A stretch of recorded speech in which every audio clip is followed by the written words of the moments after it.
Chase Kids.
Chase Kids.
Chase Kids.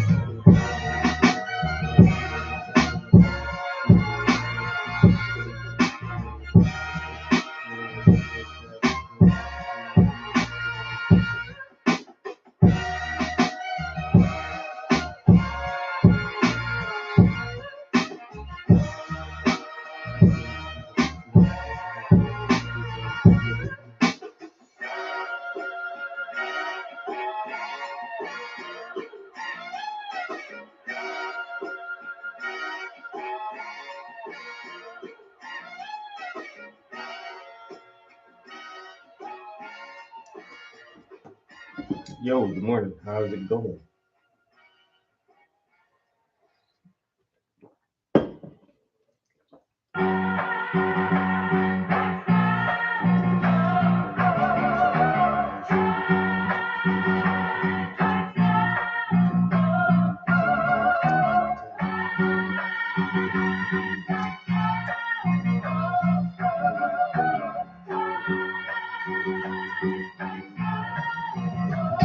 Chase Kids.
In the morning, big Sunday morning.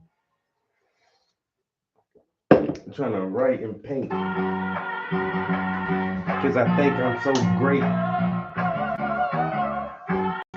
You try to move me, but you can't. You really need to think about your next move, about your course of action. Watch out, you might get smacked in when I step in. Get the jacket. You better watch your actions.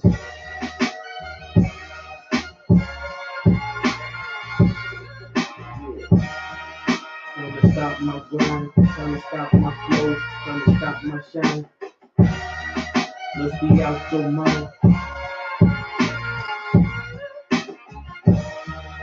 Cause I go for mine. And I go in overtime. Nothing but the best I confess.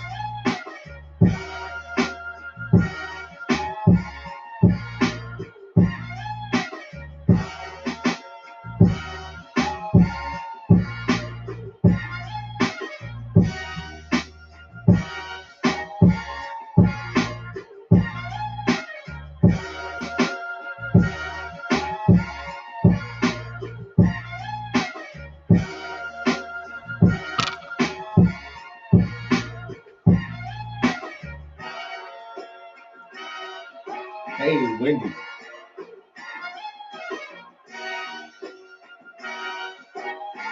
Okay, I'll see you later. We'll do another long one today, I think.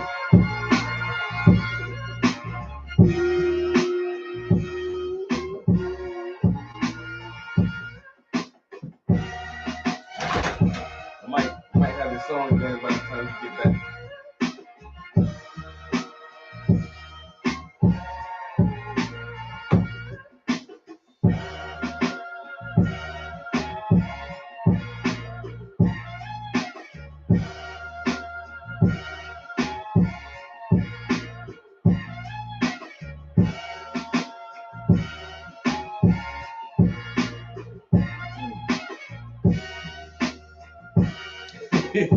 Oh, wow. I don't know about that one, but hey, thanks for believing in me.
Chase kids?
Chase kids?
Chase kids?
Chase Kids.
Chase Kids.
Chase Kids.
Chase Kids.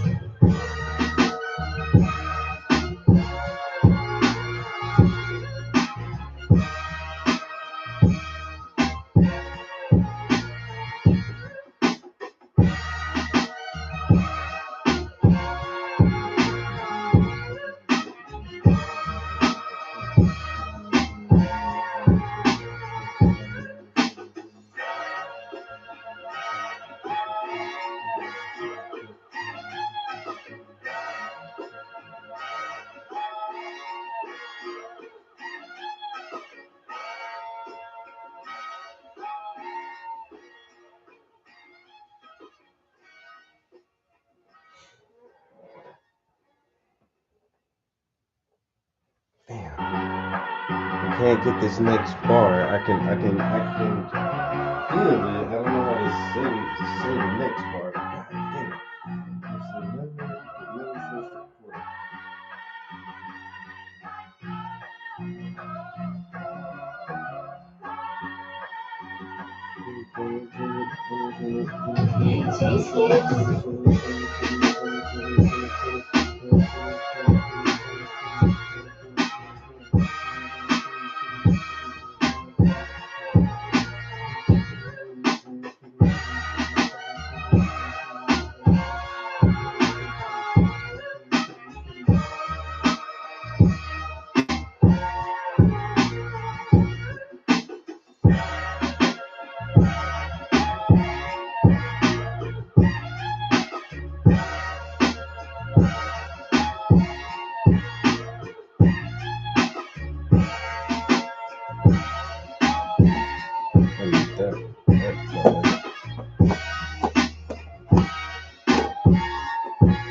I'm out of it? No way.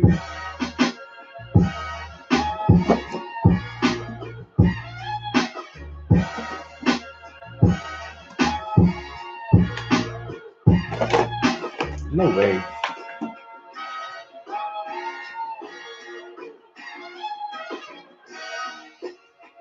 I need this. Cheesecakes?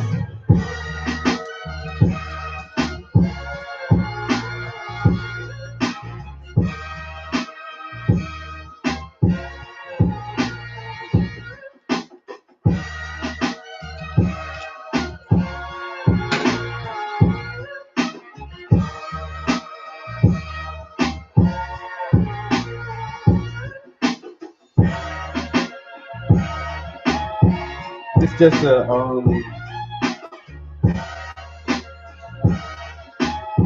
This song is just gonna be a rappy rap.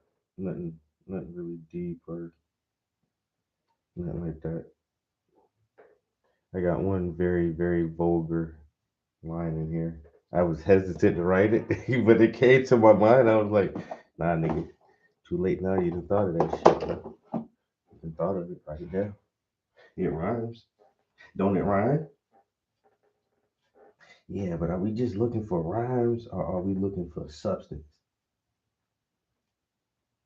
Both, motherfucker. Write that shit down. I said this is gonna. Everybody who hears it the first time, they gonna be like, "What?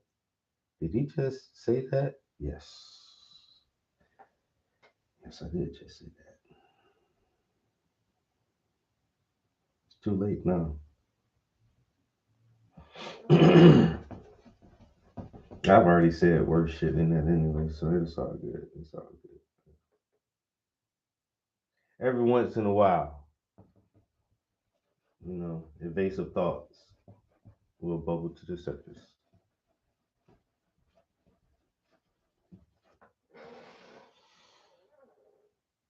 Okay.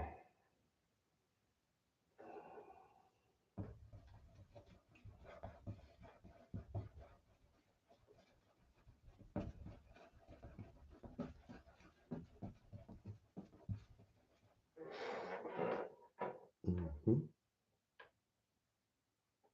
It's a little chilly here this morning. Man, temperatures are changing. Well. The leaves are slowly fading. Well.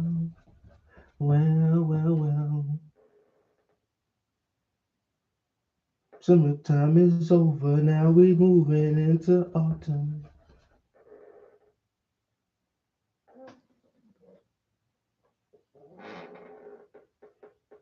Well. Well.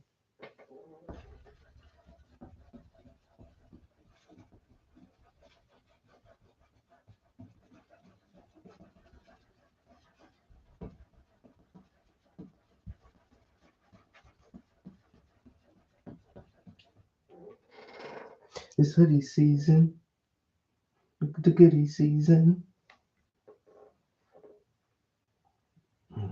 Which one do I go for? This one? Some warm white and some radiant red. Warm white and radiant red. I'm going to put a little more medium. I want that to be kind of thin. Make it kind of thin. I want to really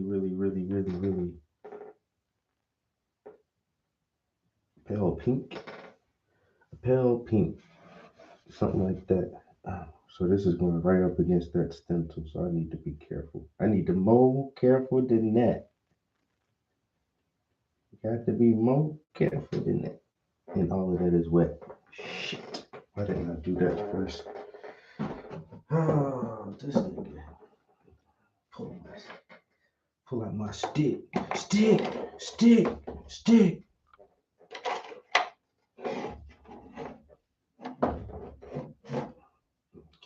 Got to be more careful. Right up against the stencil.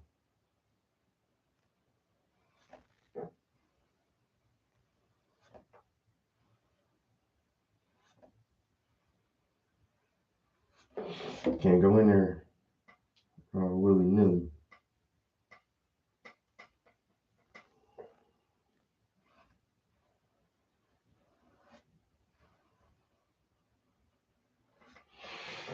So I'm more than halfway through with this song, this next song. Like I said, it's just some simple, it's really dumb. I'm not even gonna lie. Even like the first few bars is just like, I don't know if that's even gonna catch anybody's attention. It's so stupid. It's just like, Anyway, but I have no idea how to, uh, what I'm gonna do with this, with the hook or chorus for it. That instrumental has like that singy kind of like a rap R&B slash mix up thing, but I just did the last song was just like that. So I don't know if I should do like another like singy hook, or should I try to write more of a rappy hook for it? Come on, bro. Come on, bro. Don't mess this one up. Come on.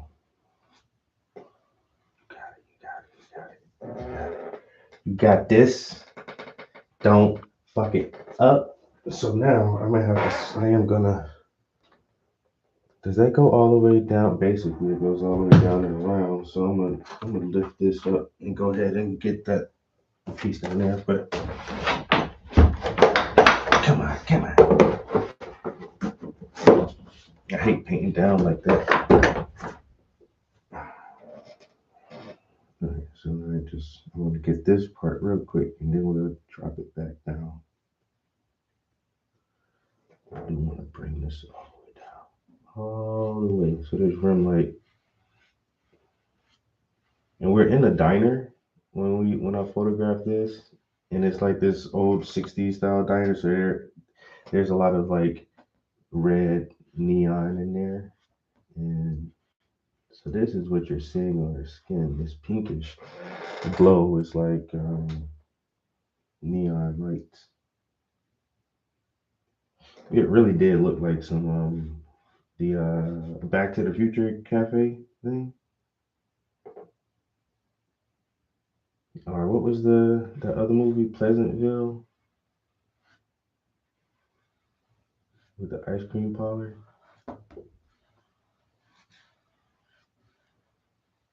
I mean, the music, the jukebox, the neon, and even the tiles and posters. There was a bunch of records on the wall. Like, it was a really cool diner in like downtown Charlotte. It was like one of the only places that was still open at fucking. I think you got there like 3 o'clock in the morning, 3:30 in the morning or something. And the food was good.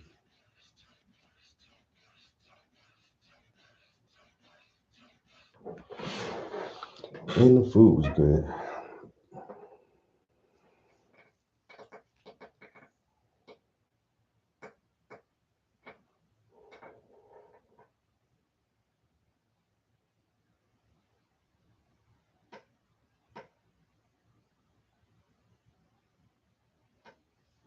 Huggy, Huggy Bear.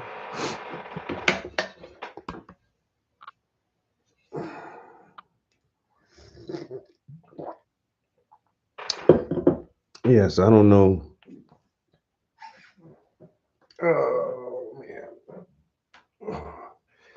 I don't don't know how I'm gonna write this hook for it. Okay, don't fall. Come on. Hello. Don't fall. Okay.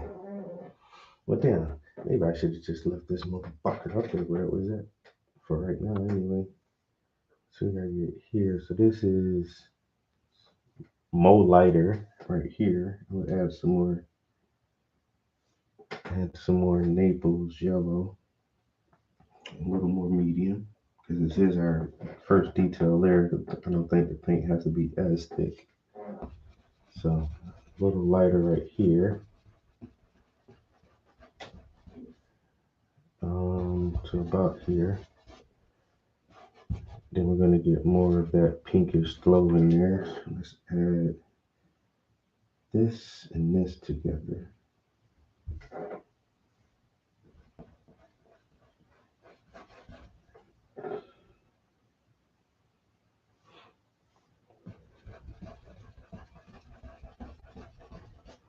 I want it to be something like that. I might even pop a little red in there. Might even pop like right there. Maybe. No, I need more orange here. Something like that.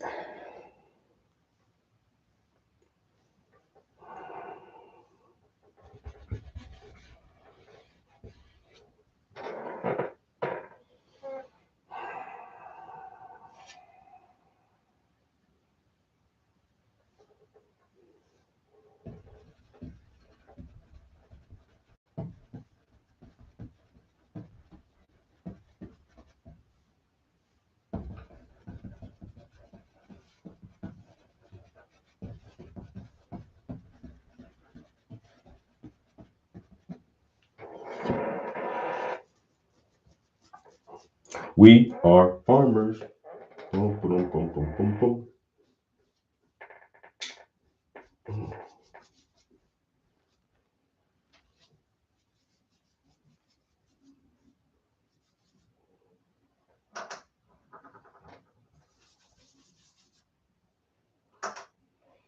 Okay, now what I need is one of these.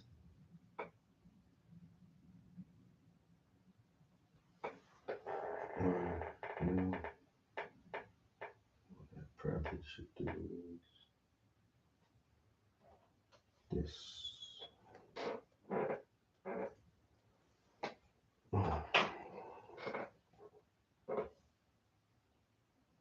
Omizu. Good morning, broski.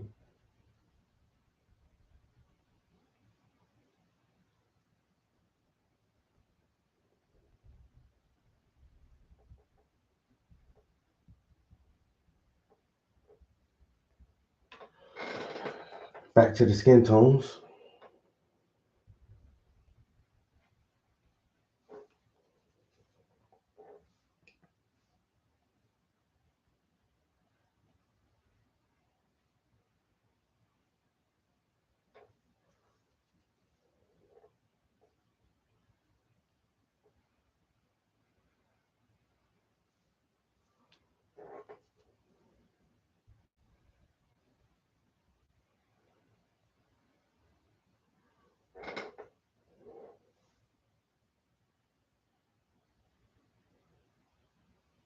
I'm trying my hardest.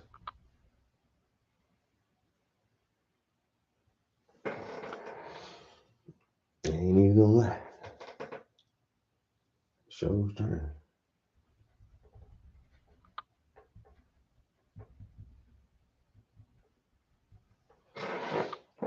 I was saying yesterday, I've been getting away. I've been getting away kind of easy with the last few paintings because there's not a lot of skin showing on these. But here she has like her whole arm is exposed and a lot of her chest and cleavage is exposed, and you can see like both of her arms in this one. So there's a lot of skin tone. It's like, dang. So I want to get that thing to look nice and warm.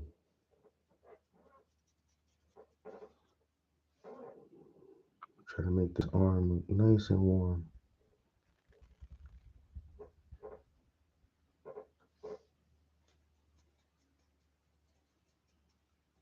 Yeah, I was just saying that too. Like we were in this diner, and so she has like this pinkish glow because all these neon lights were like everywhere. Well, it's hard to translate on the camera, but this is like really reddish pink right here and along this side of her face. You can kind of see it there on her knuckles, and especially like here and here. Nah, the camera's not picking it up like I can see it, but she does have like this warm little glow on her. So I want to make sure I get that sensation in there. Come on, focus back over here. Oh, on this part, camera. Focus on this part, camera.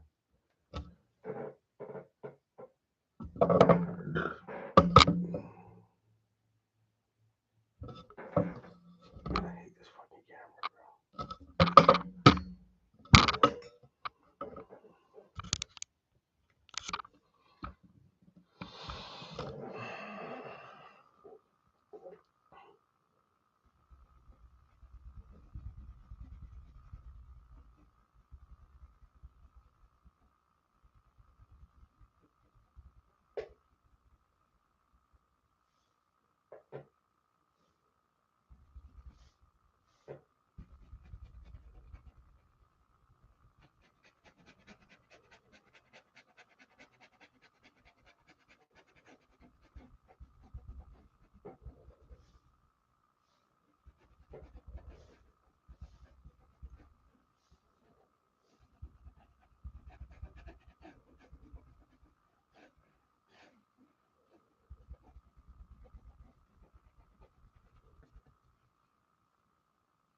Something like that, maybe.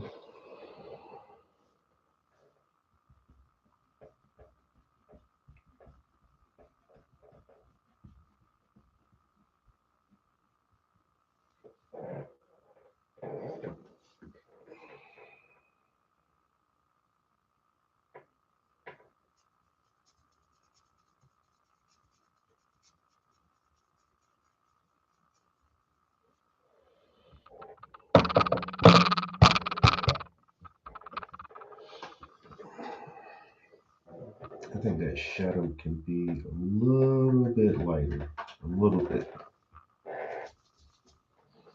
And I can do that by adding more red, a light red to it, maybe, in some spots. Just a few spots. I'm gonna add some of this and some of this, and a little bit of that.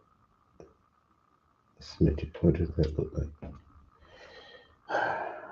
No, maybe a little lighter. If I add some of this, some of this,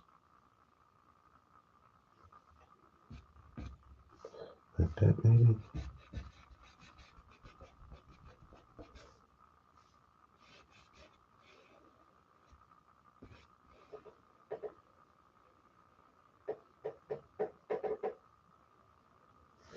That can be just a little bit lighter, a little bit. I could have let it dry and came back with the next layer, but I think this will do fine like this.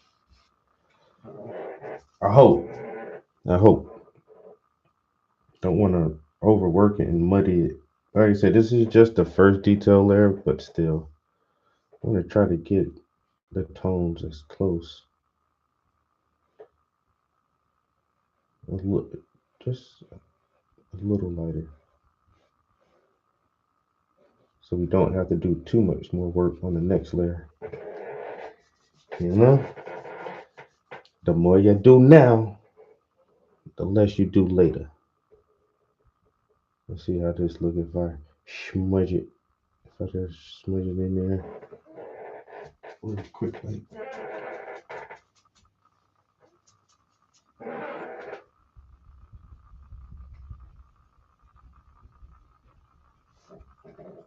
I think that looks a little better. I might have to add, since I did that, I might have to add some more on the rim of that shadow and keep it back in there. If I do this again, let's see.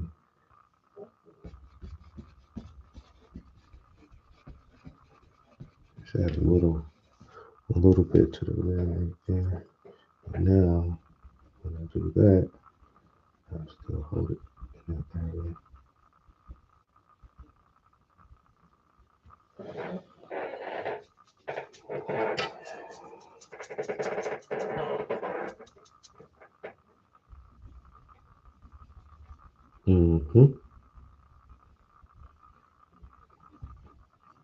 I think I like that a little bit better.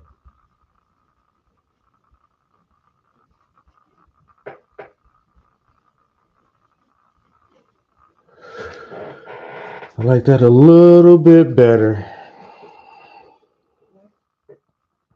And then on the next layer, we'll come back and we'll highlight a little more here to round it off. I think that'll look nice. All right, let's do this elbow area. I'm gonna jack it up a little bit. Okay, Wendy, I will catch you later. Always appreciate the company. Ah, damn it. It's Sunday. I should have played our song before you left. Shit. Wasn't even thinking. Ah. Oh, oh. Okay.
Okay. Now we already got that rim light down there. Now we are going to let's bring this crease down right there. And this is going to be a nice deep red here.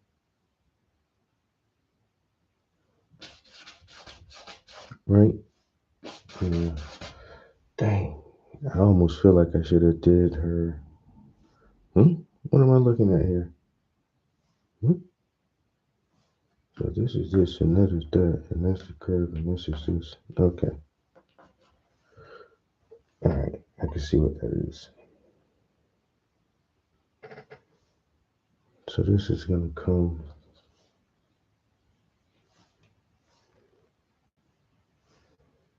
really up to about, oh shit, it's too dark again. I don't know why I keep putting that much brown in there.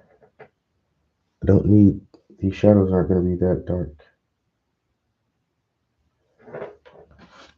Let's get some of it off of there. Okay. Down here maybe. Do a little more brown, a little more red here.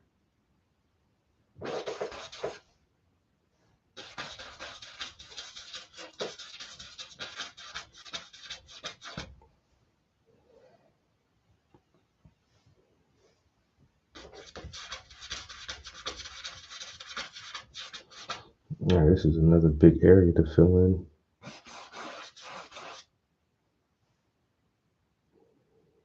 It's going to be a lot of orange right there. Now, should I?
I might have to turn that heater on.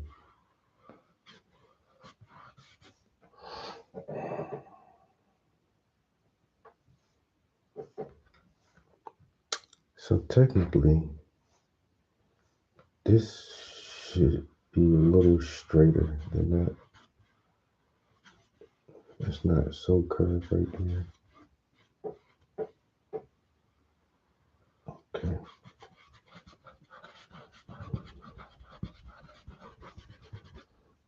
Gonna do that. That's gonna be okay. Now orange. Maybe I should wipe some of that white off before I put that orange on there. Let's try that again. Orange here. Some raw sienna. It's gonna need a little bit of medium in there. That's getting kind of stiff. Raw sienna. Gonna do that here. More here. Okay.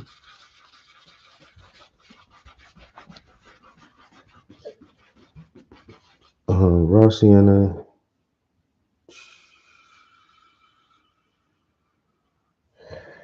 Actually, we're gonna mix some raw sienna and some yellow ochre. I'm gonna have to add both of those colors to the palette too. I want to move up this way with that. Let's see.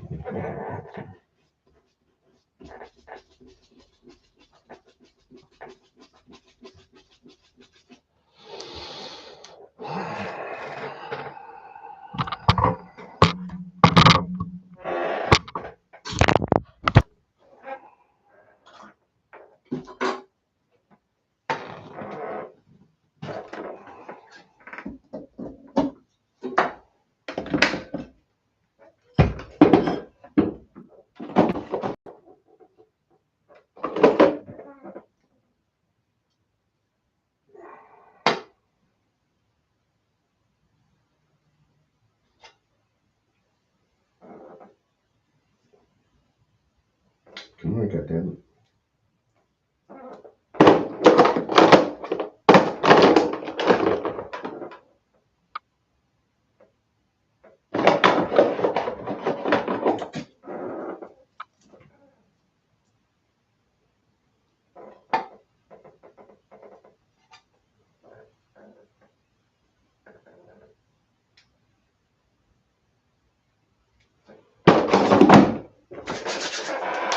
All right.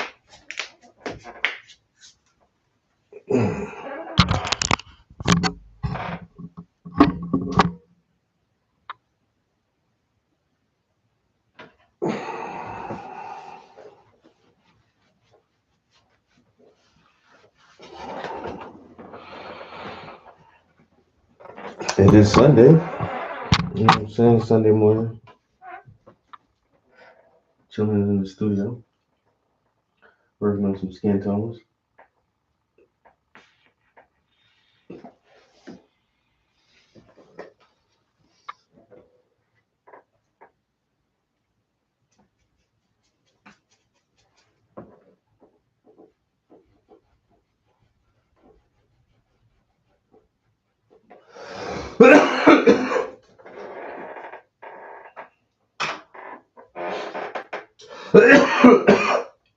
Goddamn.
Need a hand? How about a banana? Nano Banana Nano is now on Banana. Artlist.io, so you can edit.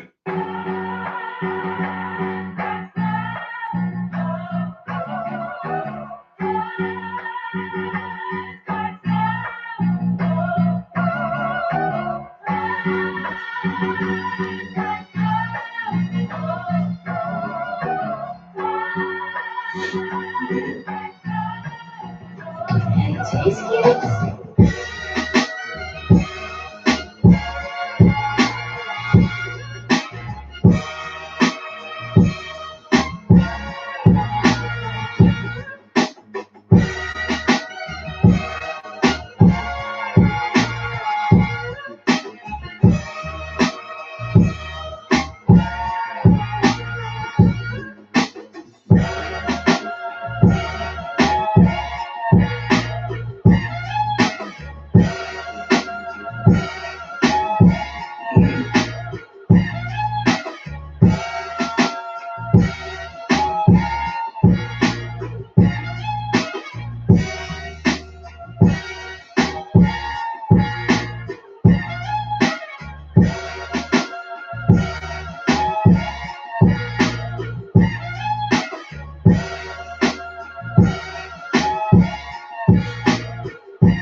Taste kids.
Taste kids.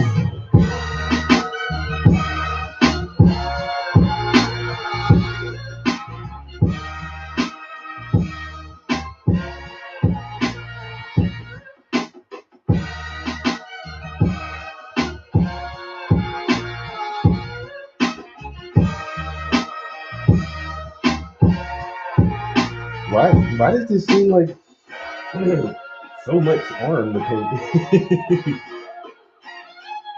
I keep adding more and more paint to the top. Jeez.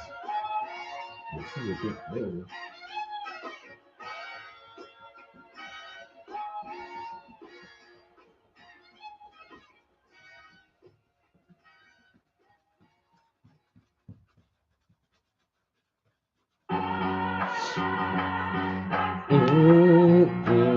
Alright, give me a couple more loops on this beat. I'll turn it back off for a second.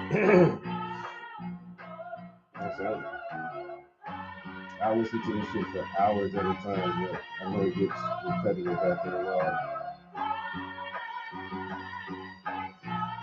Actually, I don't like when I'm painting and trying to do this. I can have very selective hearing. Like sometimes I don't hear the beat unless I want to hear it.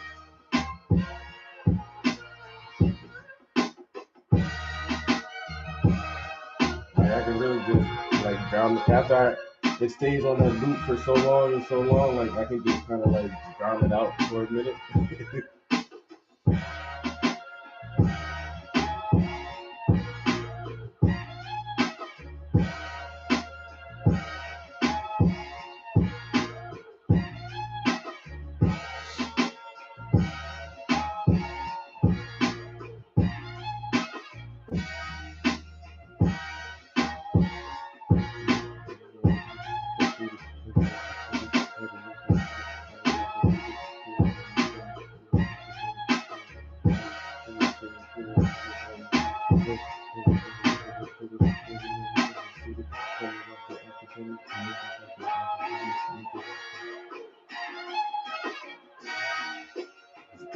Chase Kids. Chase Kids.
Chase Kids.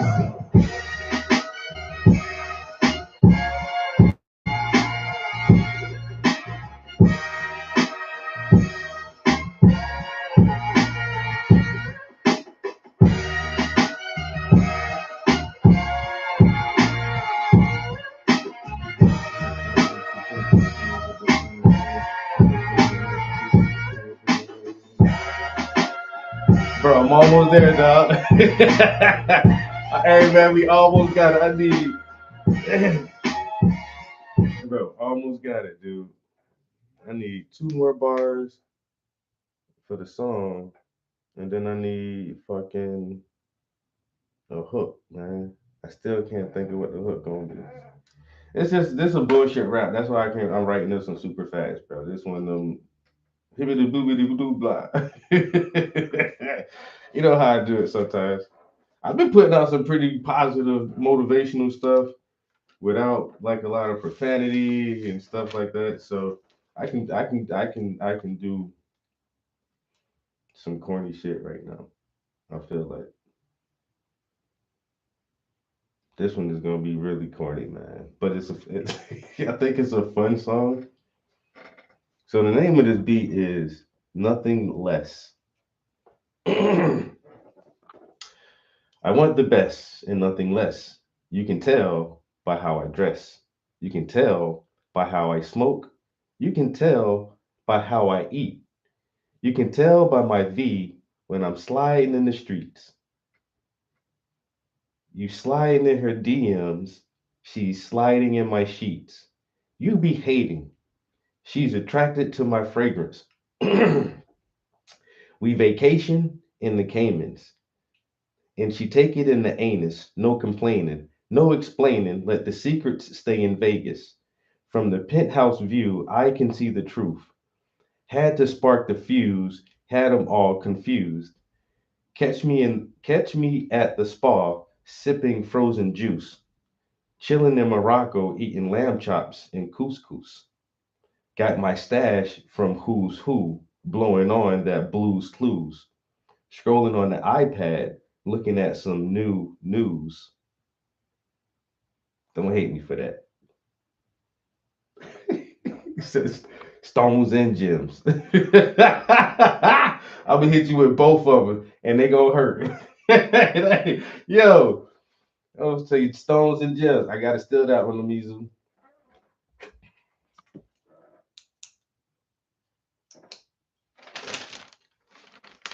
Stones and gems. That's a fucking hard ass analogy. I love it.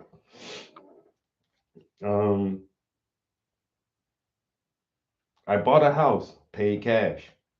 I bought a whip, paid cash. I told you I ain't never fell off. I just fell back.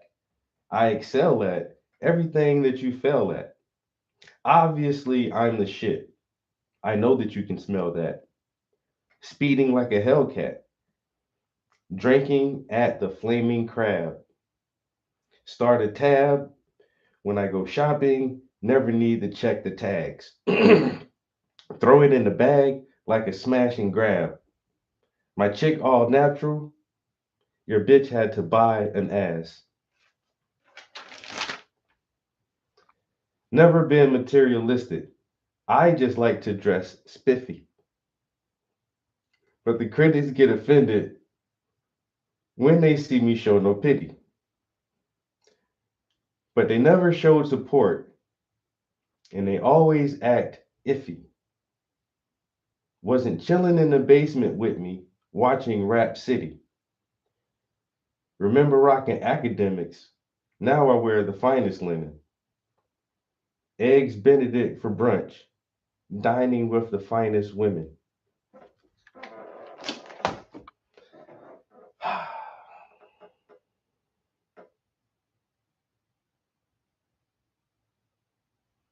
It's so corny. But it's funny though.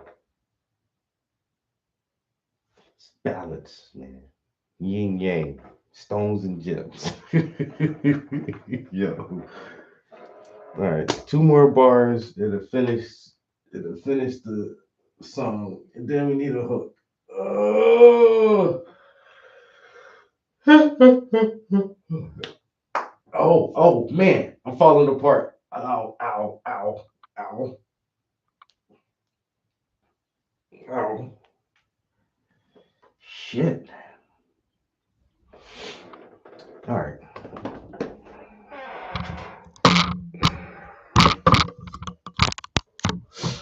We should be able to finish this song up today. And so today is the 26th. I get my credits back on the 28th. I think I'm down to just a few hundred credits. And depending on how hard it is to get Suno to make sense of of these lyrics, I might burn up my remaining credits on this song and go into the next month on a clean slate. That's how I like it. I do not like to carry over any of these fucking credits. I try to burn all these bitches up.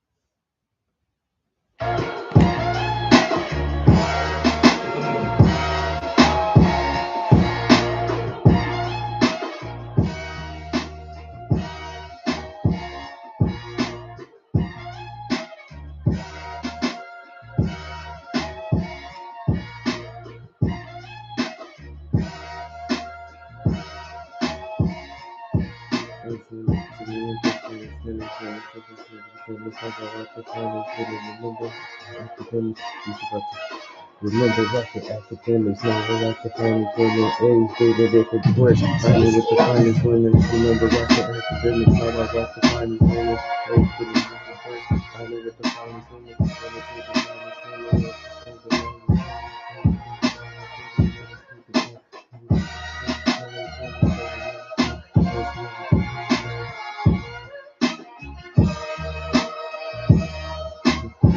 Thank you. Chase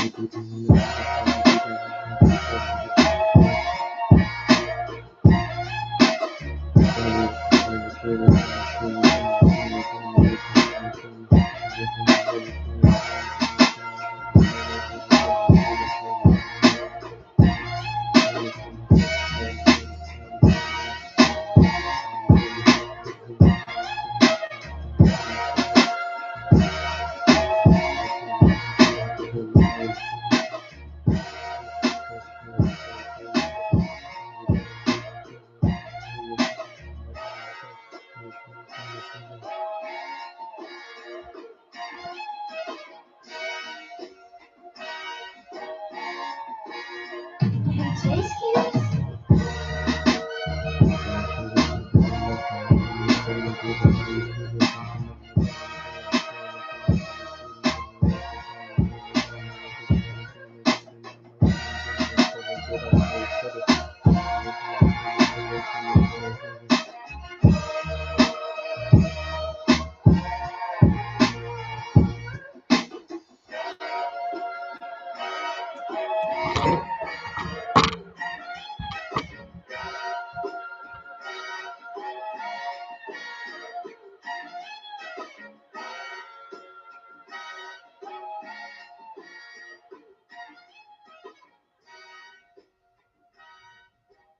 Damn.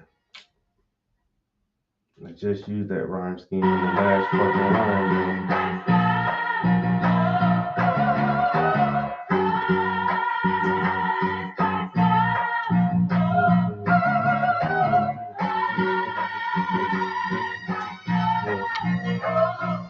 No, I thought of something, but I don't think it'll work. I'm gonna hold on.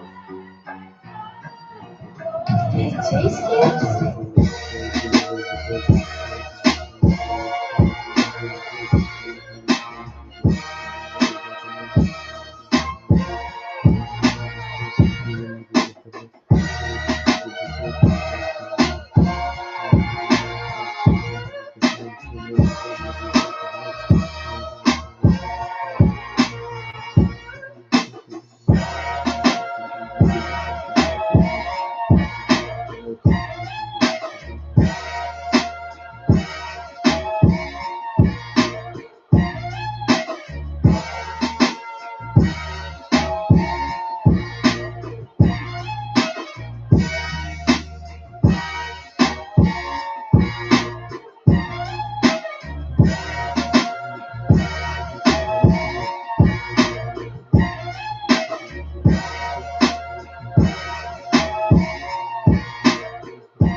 Chase kids.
Chase kids.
Chase Kids?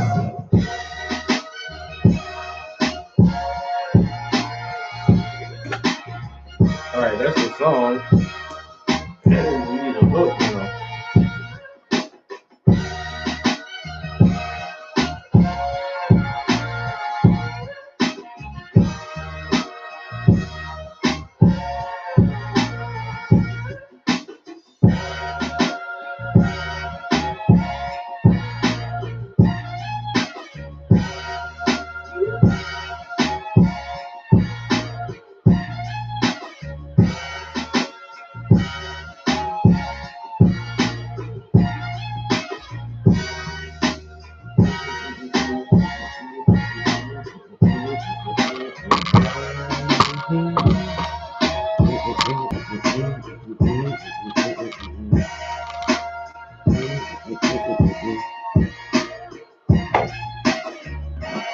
Let me put some more orange on here real quick.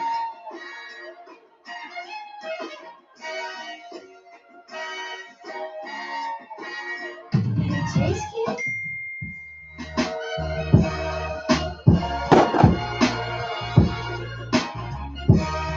No, I ain't gonna do that.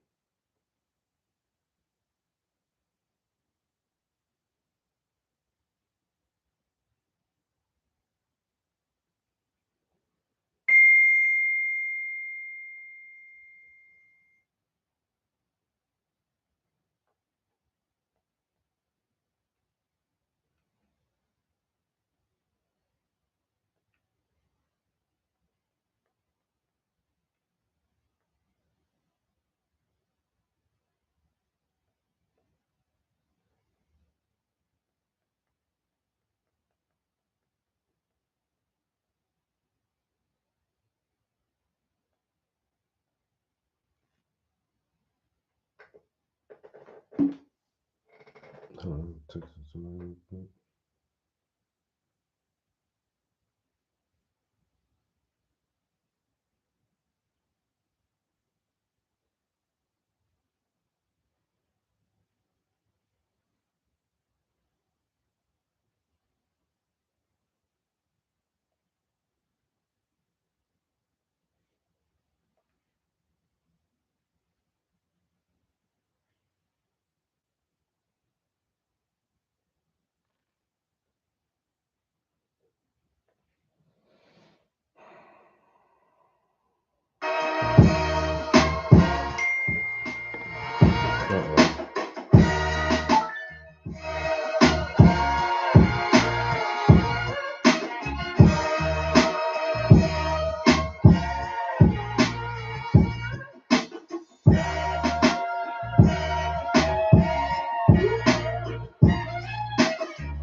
Chase Kids?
Chase kids?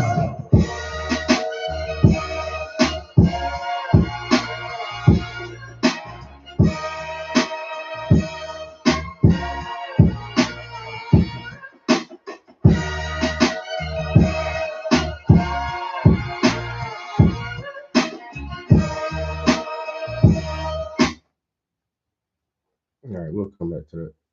I forgot I said I was gonna do something else. I said I already jotted out. Then I just heard the beat. I was like, wait a minute, this shit is still going. No, no, no, no, no, no, no, no, no, no, no, no, no, no,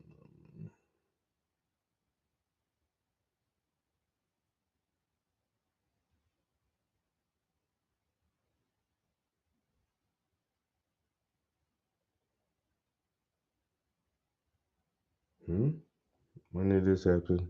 Bro, is this guy actually ripping that Nick pouch before his PR in the gym? Is that a nicotine pouch in the gym? Yeah, why? Why Nick? Herbert Walker was the guy that Hal Puthoff and a bunch of these scientists, he brought them together and said, we have recovered a crashed UFO more than one occasion, and we have a back engineering program, and we're considering disclosure to the American people. I want you to list the positives, the positive impact of society, and the negatives. Yeah. And they did it with quite a few different scientists, and they all had more negatives than positive. If they came out with this information, Exactly. to share this information, what would be the effect on society? Yes. More negatives than positive. More negatives than positives. Because disruption of religion, Okay. government, how does economy. that disrupt religion?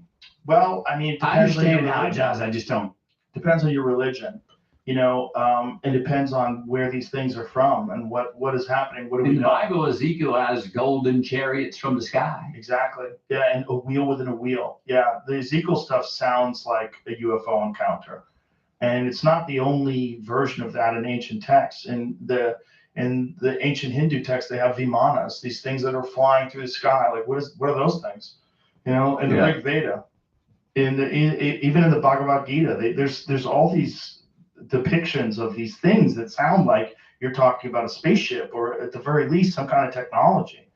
Like this thing about the Nephilim, like that the gods mated with women and created men who were monstrous. Boy, doesn't that sound like aliens came down and genetically manipulated primates and created human beings? That's a version of it that you could imply from the text. It's all really weird stuff, man. Like really weird. If you found out that was all true, it would probably change everything about society. And this is what Herbert Walker and those guys decided after. So Hal Puthoff was explaining it to me on the podcast, like how they put a numerical value to each thing. I'm like, like we were that close. Right. Like imagine if that happened. This is 1990, right? Now, correct me if I'm wrong, but these kind of really weird things, as you put them, they excite you more than they give you fear. Would that be fair? Yeah.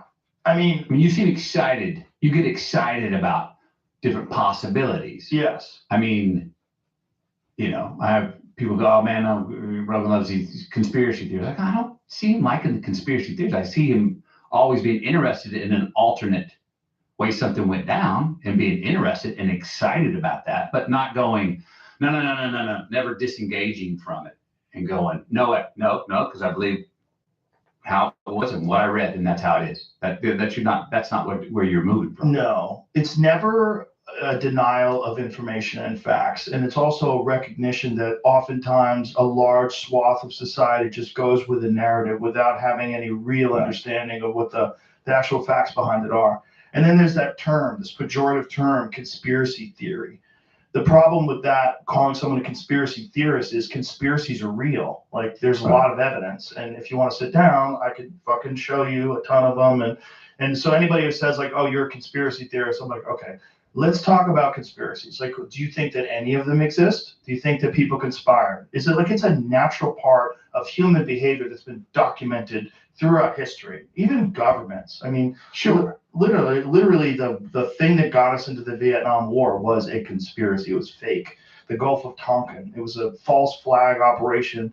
It never took place at all. They lied to the American people. That's a conspiracy. Like that's just one conspiracy that turns out to be true. There's a lot of them. The problem is people don't want to look like a conspiracy theorist. They've done such a good job of making it a goofy term that you don't ever want to attach to you. It Right. might cause damage to your reputation. Yeah. If you're in a job where people have to take you seriously, fortunately I'm not. But if you're in a job where people have to take you seriously, you don't want to say anything weird like, Right. hey, I think aliens are real. Like Right. people think you're a kook, and then they discount your opinion on everything. Yeah. But if you just know the actual facts, like people that don't think there's anything that aliens are real, there's no way, we're alone, we've never been contacted. Why not? Gary Nolan, the guy who was on here yesterday that was talking about cancer research, he was also telling us about a piece of wreckage they found from a craft. Was it 1950 that they found it? The first one, the silica one? So they have direct chain of possession of this evidence from, I believe it was 1950. And it was almost pure silica. And the magnesium ratios were so off that he said that this magnesium had to have been, it had to have been sourced from a place that experienced a neutron bomb every 2 minutes for 900 years. That's how off the isotopes were to magnesium that we find here on Earth. He's like, I'm not saying it's impossible for someone to ever do that, but I'm saying this is from 1950. Like this is a real piece of what they're saying is a wreckage of a craft. And it has a material composition that is impossible for a normal person to create in 1950. So what the fuck is this? Right. And you said to say that to people, and they're like, oh, so Gary Nolan, who's a professor at Stanford, he's a professor in the what is his forensics? Is that what his he does cancer research, but what is his actual title? Stanford School of Medicine professor. Anyway, rock solid credentials, published, and people brought him this material and they said, would you analyze this? Because you know all these different scientists. And endowed chair, Department of Pathology, Stanford School of Medicine. You'll want to hear something absolutely wild. More than 48% of content creators are making less than $15,000 a year. So when a guy like that is saying, no, this is a composition of this piece of wreckage that you can't make here. Right.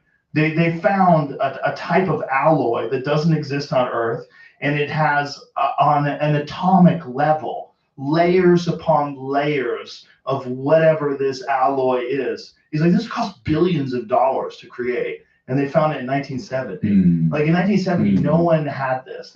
It's not possible to make. Like maybe you can make it today, but we don't have the equipment to make it today. You could conceive how someone with enough resources could have that money today to do something like that, but it would be an enormous undertaking.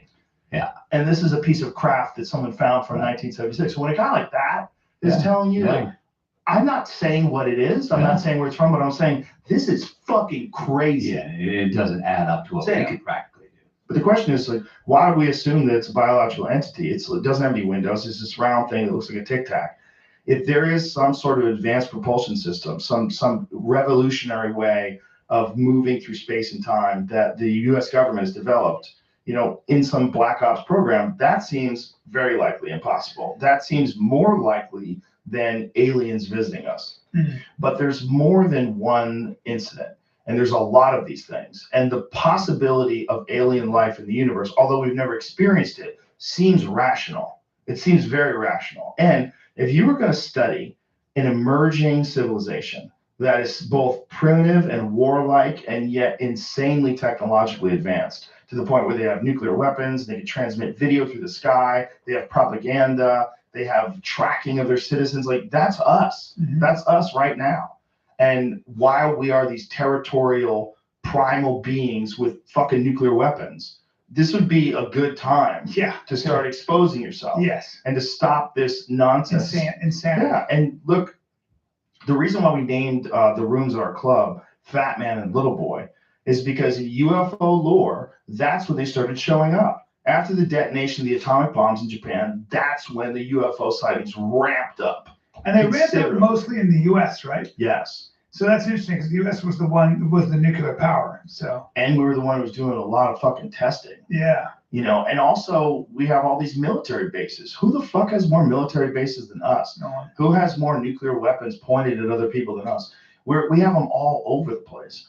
And there's all these multiple sightings and eyewitness accounts of like very credible people who say these things have hovered over military bases. It'd be pretty cool if these aliens were benevolent overlords, and they were like, "Hey, my children." Yeah. Or maybe even so advanced intellectually that the concept of an overlord is preposterous and they're just biological management.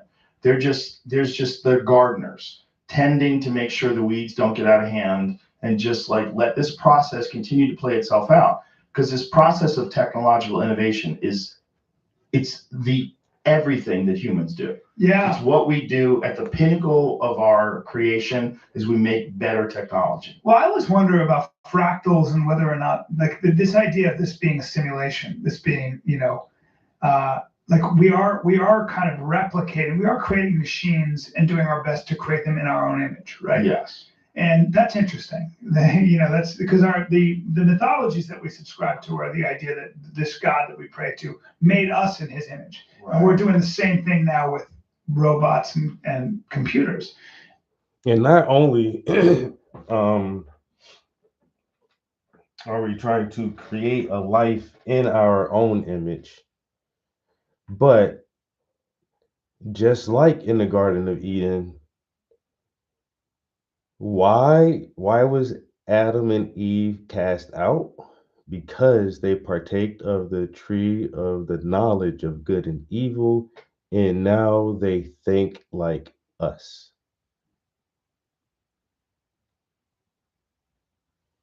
And so we want this thing to think like us, but we don't want it to be smarter than we are. But now, like, people are just like hell bent on making super intelligence. And so God in the Bible,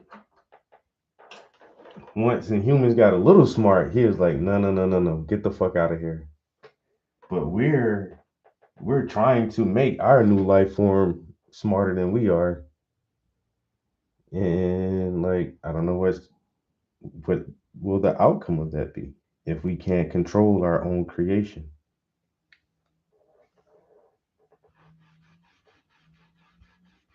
At least, God tries to maintain some control over his creations. He'll smite people or he'll fucking flood shit, plagues and all that stuff like that. Try to keep everybody under control. Famines and stuff. But like, the life that we're creating, it doesn't have to eat. It won't be susceptible to droughts and famines and floods. So how can we maintain a control over it? And our God told us to go forth and prosper and spread your seed and be fruitful. And it took us like millennia to get the number of people we have. But this thing will be everywhere all the time, and it can make as many copies of itself as it wants, like way faster than we can. So, kind of a good analogy, but we're doing it really, really wrong because we don't have total control over this thing if it actually becomes aware of itself.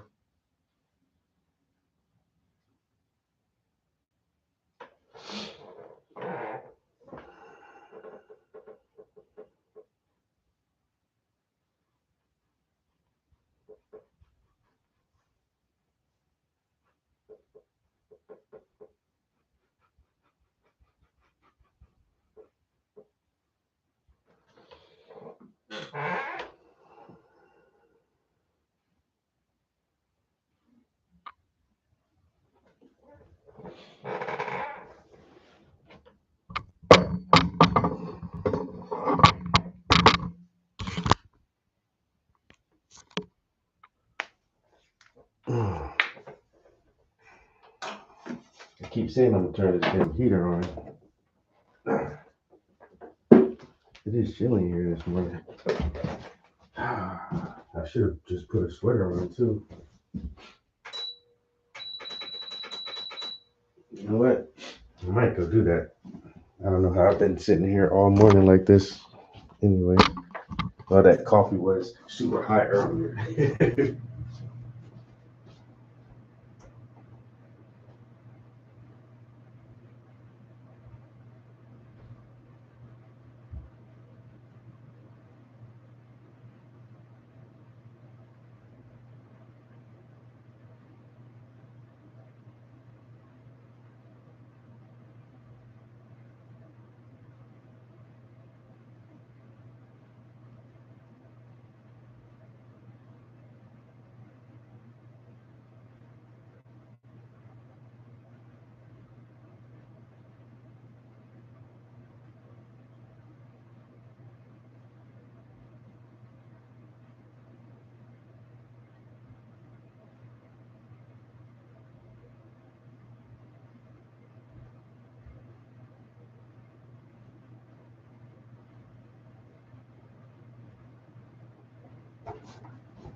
That's a little better.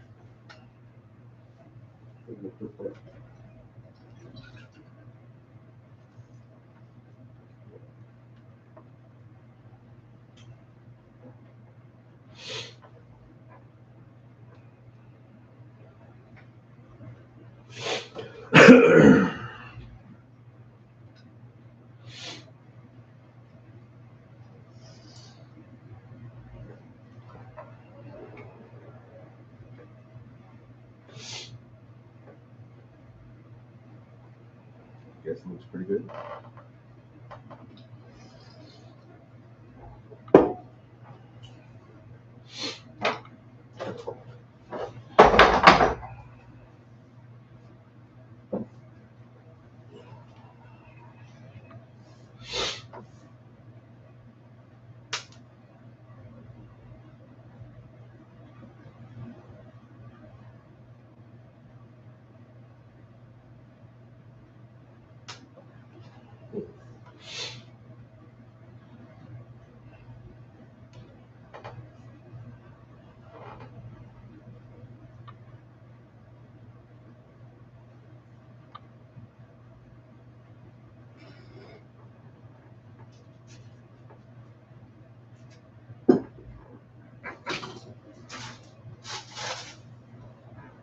Oh,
That's an interesting thing that we seem to have this sort of paradigm, Mhm. this idea that that's the scaffolding for the way we think, right?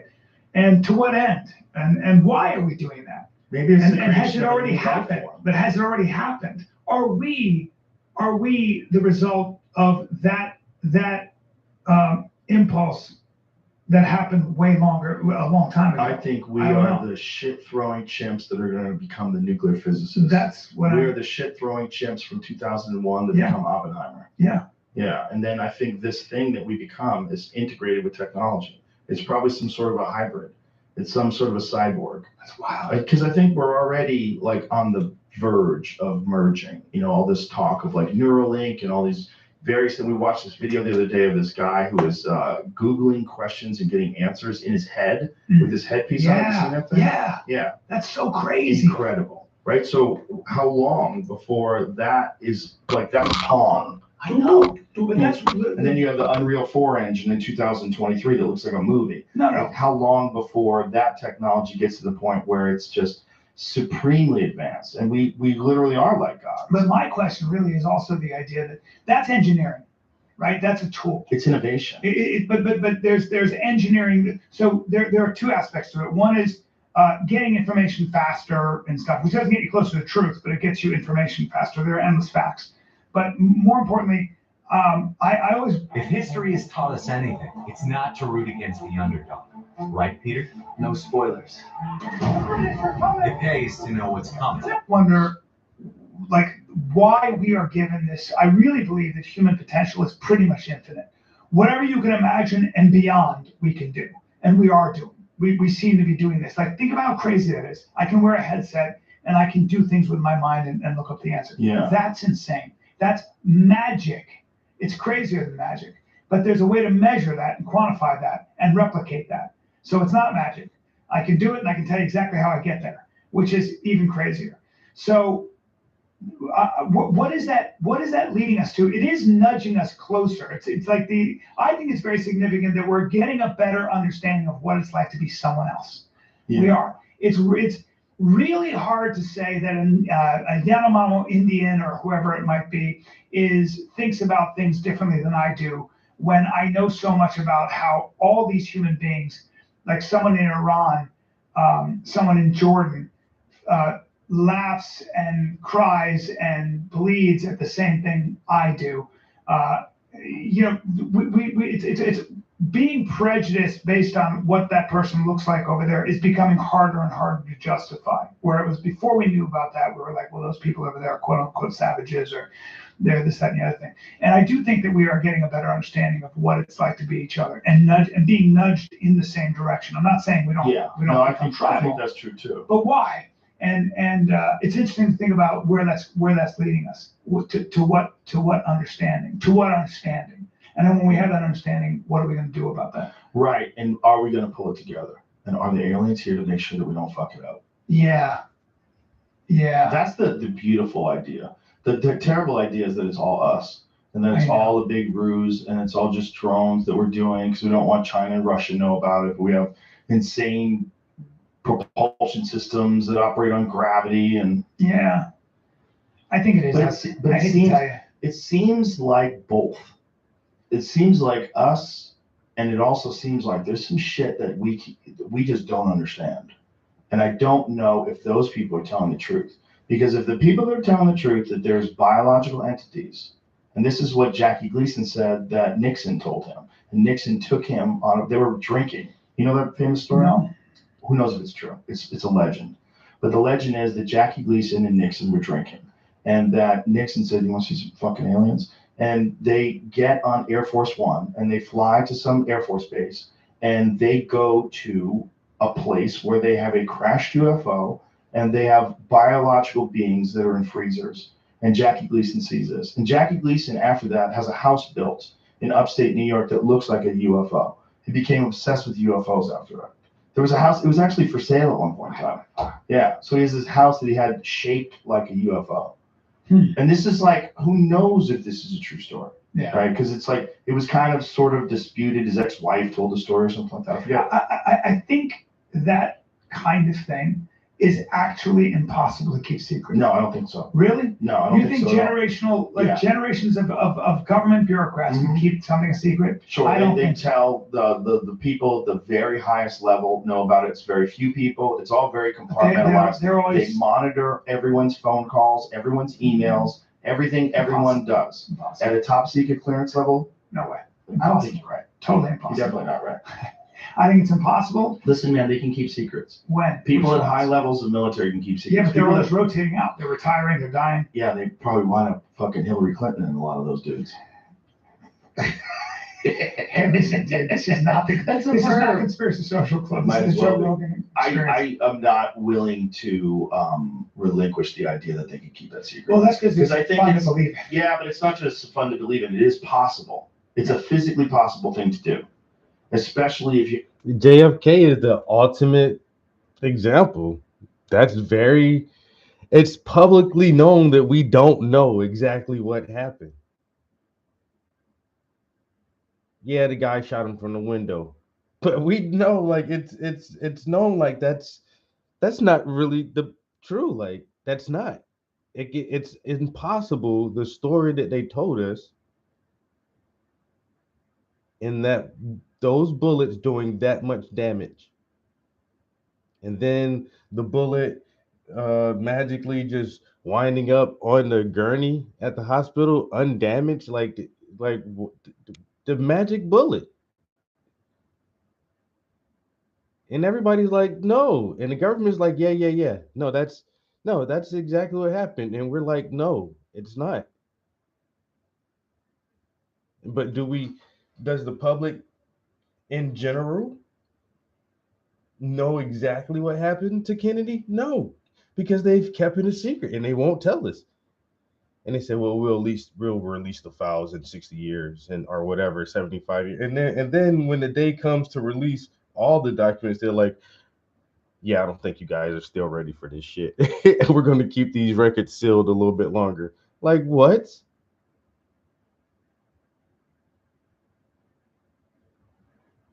It is impossible that this is entertainment purposes only. It is impossible that 9/11 happened the way they told us it happened. And in the official government report,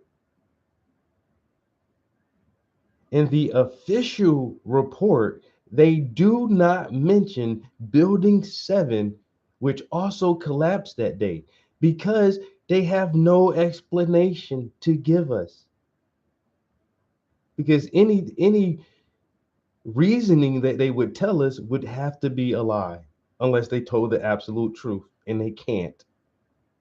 Until this day, there is no a real official story why that building fell, because they kept it from us. And there's a group of people who are maintaining a secret.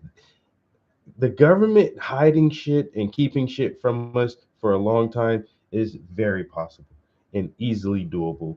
And once again, the highest levels of these people, when they get into that position, like he says, you already know, bro. If you want this spot, if you want to be the director, like Cash Patel, you want to be the director of the FBI. Before he went in there, he's like, I'm gonna do this, I'm gonna do that, and he gets in there. He's like, oh, there's no Epstein files. It doesn't matter, bro. You get in there and they're telling you, if you spill the beans, we'll spill your brains. Period. Period. This is how things are structured. It's been this way forever. We're not planning on changing it anytime soon. You can say and do whatever you think you want to. And if you do too much, we will fucking unalive you.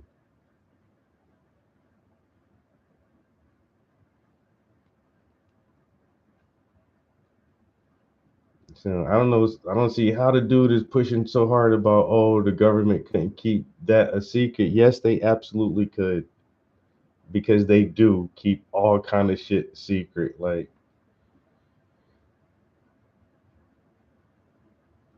and then the stuff that we know that we asked for, Freedom of Information Acts or Disclosure Acts or whatever, The shit because we have to pull it out of them and badger and harass these motherfuckers to give us the information. It's just not like they're, oh yeah, the Tuskegee experiments. You guys want to know what we were doing? Like they don't just openly tell us the shit. We have to go digging for this shit and try to goddamn get all the redacted files opened up, and it's just like, oh, so that's what you fuckers were doing. Yeah, well, we were, trying to figure some things out, and we ain't really want to alert the public to what we were doing with y'all tax dollars for 40 years. Hey, we figured some shit out. That should be like 40, 50 years later. Like, man, what the fuck?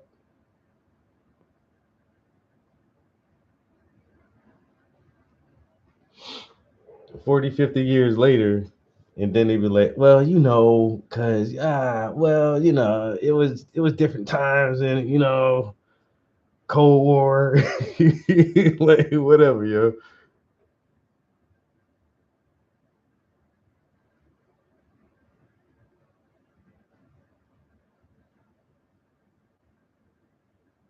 Building 7? Oh, I don't think so. Oh well, that's the unofficial knowledge is that all three buildings were set for demolition. The towers were demolished. The plane didn't bring the towers down. It was the explosives that were set weeks and months prior to that day. And the same thing with Building 7 came down from explosions. That building was occupied and working the day of 9/11. It wasn't like, oh yeah, we're gonna bring this building down in a couple of months. You guys should move everything out and go to the new office building, the new location downtown, whatever, whatever. Like nah, them motherfuckers had to leave that building that day. Motherfuckers at work that day, and they're like, And so yeah, it was definitely set for demolition weeks and days in advance. By who?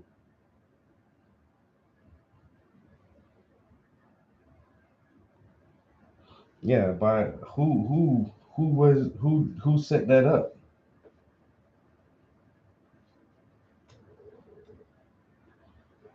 And you're not even if it is set up for demolition, once again, like the building is cleared out and evacuated weeks prior to that.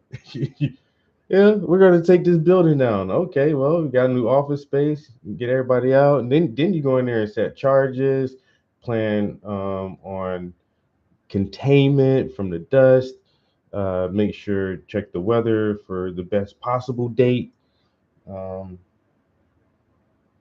and then for implosion, making sure other businesses around are shut down, and then having cleanup happen immediately. Like they weren't getting prepped up for none of that shit. It wasn't like a construction site the day of 9/11. That shit was just a working office building. People were at work that day. So once again, how did so many explosives get wired and set up weeks and months in advance? How did the Twin Towers get wired for demolition weeks and months in advance? And nobody knew about it. Nobody. Or apparently nobody knew.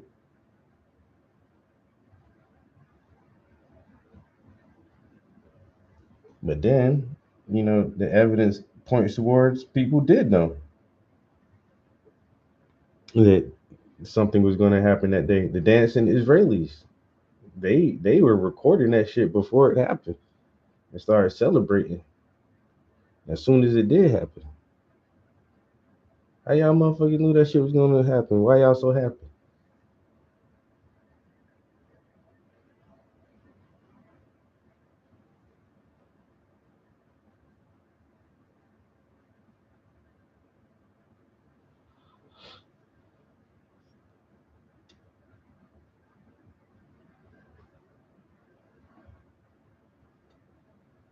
Well, the Air Force was running a few simulations, Operation Vigilant Guardian and Operation something Dagger. Because once again, especially for DC, for the Pentagon, like bro, there's Air Force base close by that can get jets in the air. I think they said within 6 minutes. Um, and they should have been able to have jet fighters checking out those planes in New York, like within 12 minutes or 18 minutes or something like that. But they were doing so many training simulations that it seemed like the pilots were confused if these were simulations or actual an event. And that's why they say, the passenger planes were able to deviate off their course for over 20 minutes. For over 20 minutes, these planes are not following their instructed flight path, and nobody sends any fucking jets or anything up there or try to communicate with these fucking planes to say, hey guys, why are you just circling around? And you're supposed to, all the planes were headed to the West Coast. So you're leaving fucking JFK and you're supposed to be going to goddamn California, but you're circling around and turning back around for 20 minutes and nobody finds this questionable. Oh, because the fucking Air Force didn't know what the fuck was going on, if it was real or not.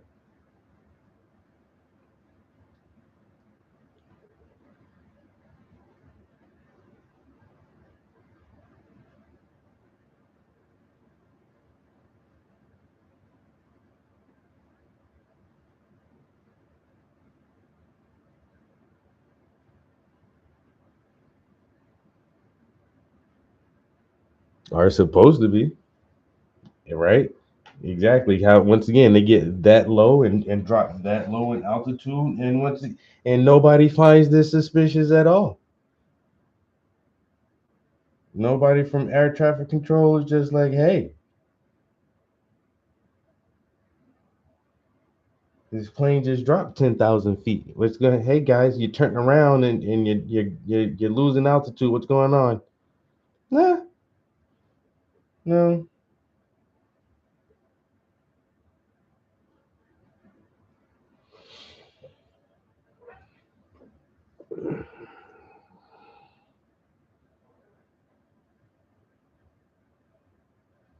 Nah, that's what I'm like. Let me say that day changed my life forever, and I will never ever trust the government ever again. I can't help it, yo. Hey, I can't trust y'all, man. Y'all motherfuckers did 9/11, bro. I can't. Mm-mm.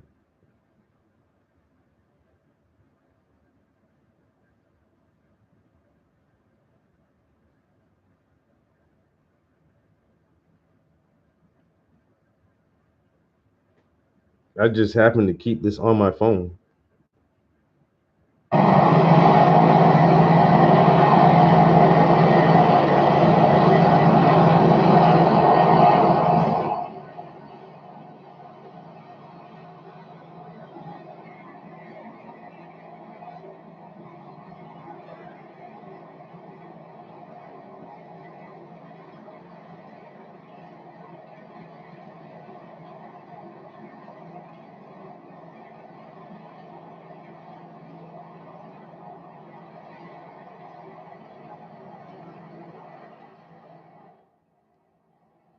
That's the Pentagon, right?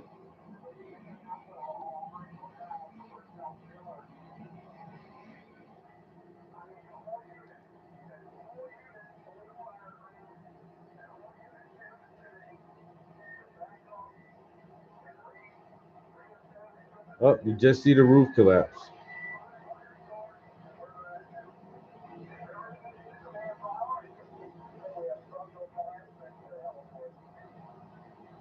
So the roof just collapsed in that section of the Pentagon where they say a plane hit it.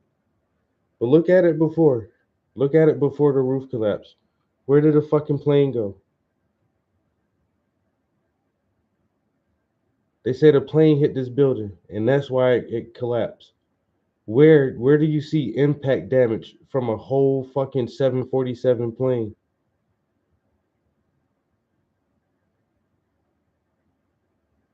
You don't see it. You don't see it because it's not there. No plane hit the fucking Pentagon. No plane hit the Pentagon that day. Building 7 collapsed from explosions, and both towers, the North and South Tower, collapsed from explosions.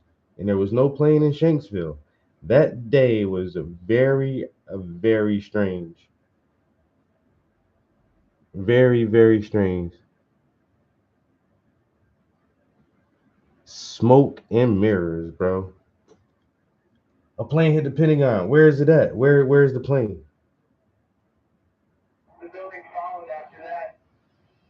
Radio host Alex Jones notes the mark of a classic implosion. This is a photo taken 1 second into Building 7's collapse. Notice the crimp. We look at other controlled demolitions, we see that they first blow one of the central columns so the building falls in on itself. If you don't do this, the building falls outward and can damage surrounding structures. Building 7 had a classic crimp or wedge. Its central column was blown out first, so it didn't structurally damage buildings just a few feet away from it. Remember the mayor's emergency bunker? Ensconced on the 23rd floor of Building 7, it was retrofitted with superglass, water, oxygen, and its own generator. But Mayor Giuliani chose to find emergency shelter elsewhere on September 11th. Why Building 7? Its structure was heavily reinforced.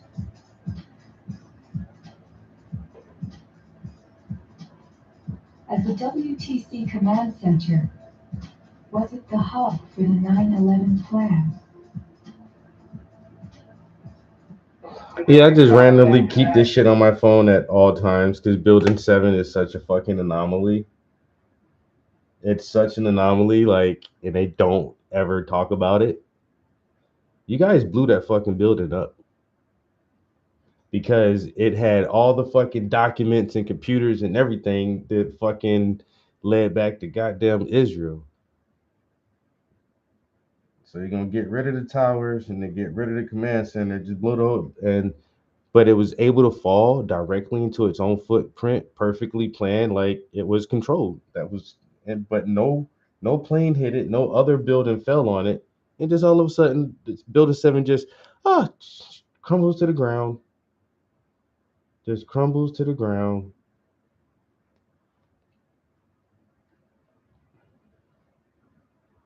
Yeah. No, thank you. Why would he do that? Ask your Uncle Sam. Why would they do that? Why would they do that? That's crazy, bro.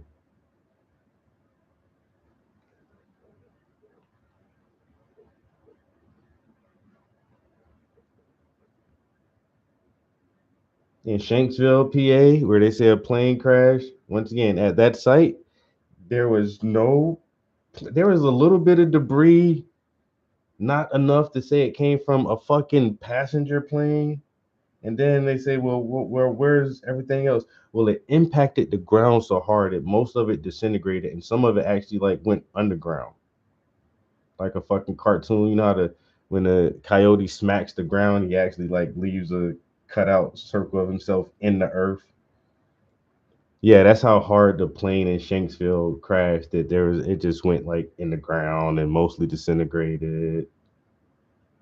No black box, no luggage, no bodies, no seats, no engine. You know, the titanium parts from the engine, no black box. Like what happened to the plane? Same thing at the Pentagon. Wings, engine, fuselage, luggage, seats, bodies. You don't see none of that shit. You don't see none of that.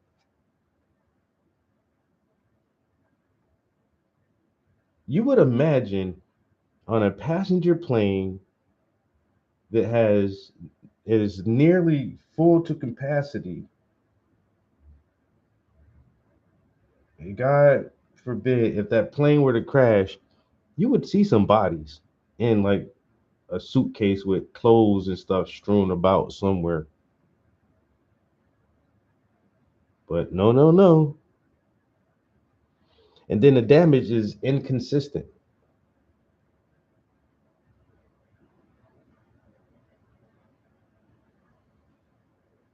The planes brought down the towers, but it only damaged that one little small section of the Pentagon that, was still standing for hours after it was hit. And prior to the Pentagon roof collapse, the damaged area was only about a hole about 16 feet across. 16 feet across. Sounds more like a missile or a rocket than an entire plane.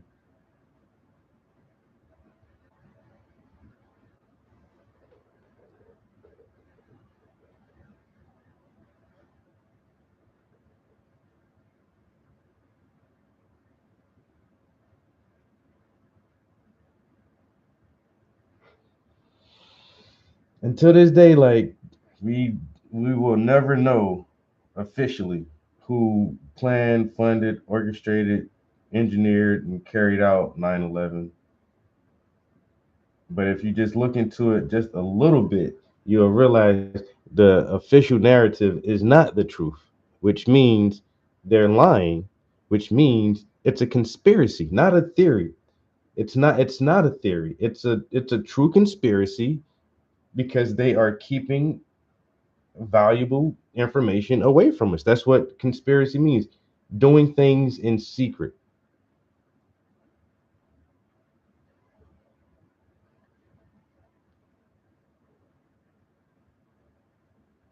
So many details, bro. So it's just like, and when you look for the little when you act like a little kid and just say, well, why? Well, why? Well, why is that? Well, why? And then you get to a point where right down to the little details, it's like, you should know that. You should know why was there thermite found on site? Why was the cleanup immediately shipped out of the country? Like, why were so many people making profits off of that shit that day?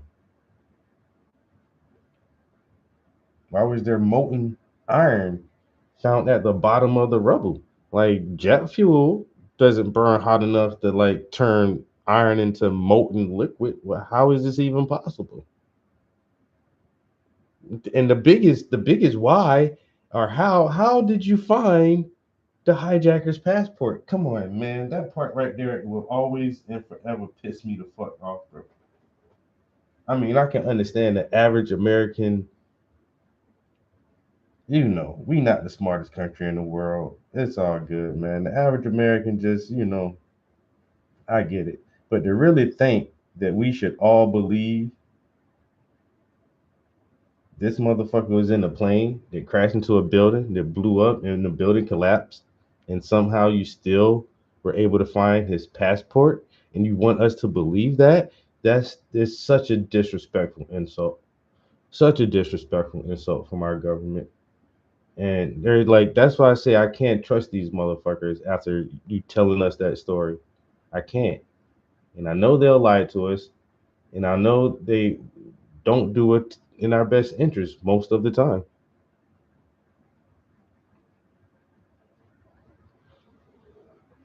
They don't do us in our best interest most of the time. Because the oligarchs and the corporations and the Zionists have taken control over our government. And they have a plan, and it's not for the masses. Their plan and agenda is for them and them only, to build their ivory towers and live forever as the ruling elite class.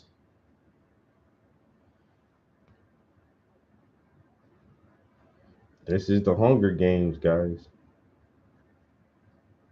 I've only seen the movies, never read those books, but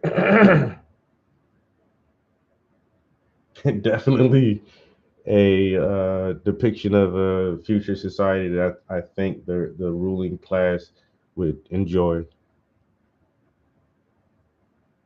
Elysium, that's another one.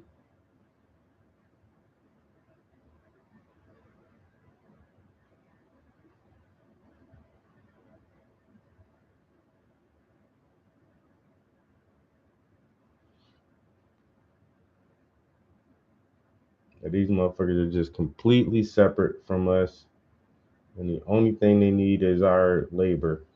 And once again, we're getting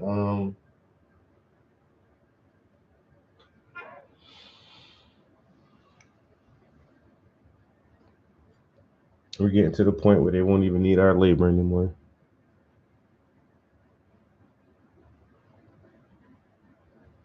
I was just reading an article the other day about, I think I got him in the car. Amazon plans to not hire 600,000 more employees by 2033 or something like that. I think they projected like what they want their growth to be and what that would take for the next 10 years. And they're like, man, we have to add like 600,000 employees. You know, and they're like, well, you don't want to do that. So they're just ramping up their robotics department.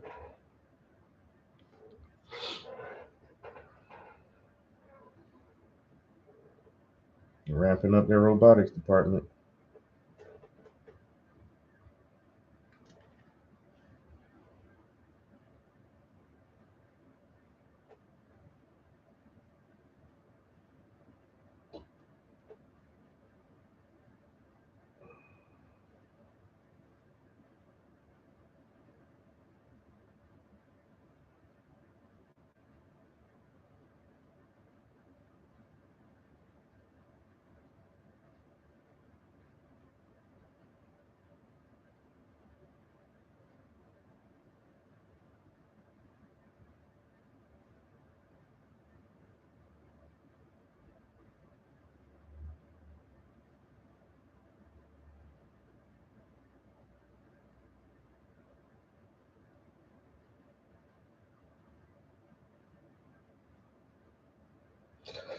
Oh, damn.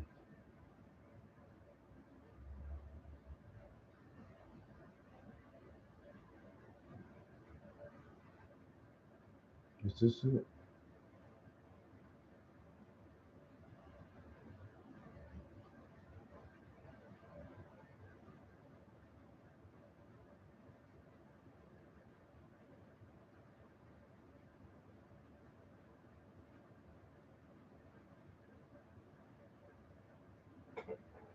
Damn, I can't find the article now.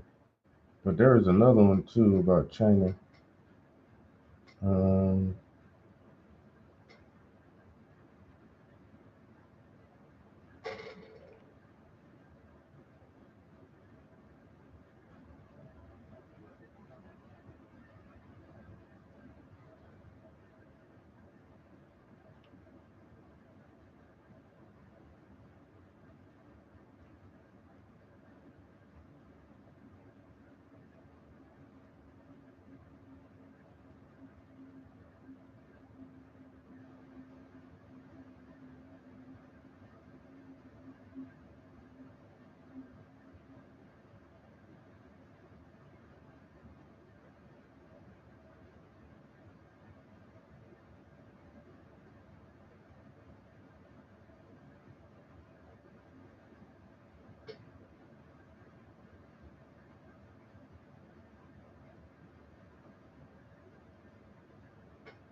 Here it is.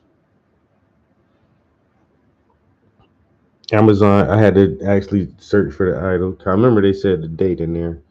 So Amazon plans to avoid hiring 600,000 workers by 2033. They plan to avoid hiring that many people.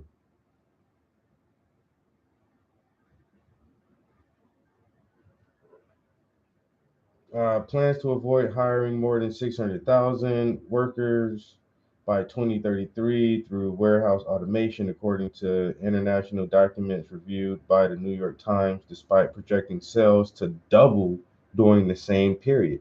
We're going to sell more, we're going to sell twice as much and make twice as much profit, but we're not going to hire any more people to do so. The company's robotic division aims to automate 75% of operations and sidestep hiring 160,000 workers by 2027, saving approximately 30 cents per item processed and generating 12.6 billion in cost reductions from 2025 to 2027.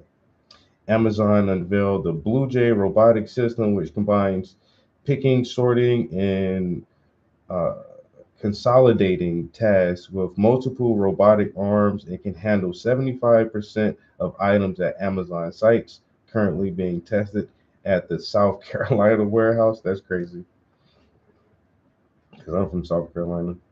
The company also, damn, in the South already ain't got no fucking jobs, and Amazon was one of the companies that will kind of pay you, but you got to give your fucking life and blood in the factory to get those dollars. But that's wild.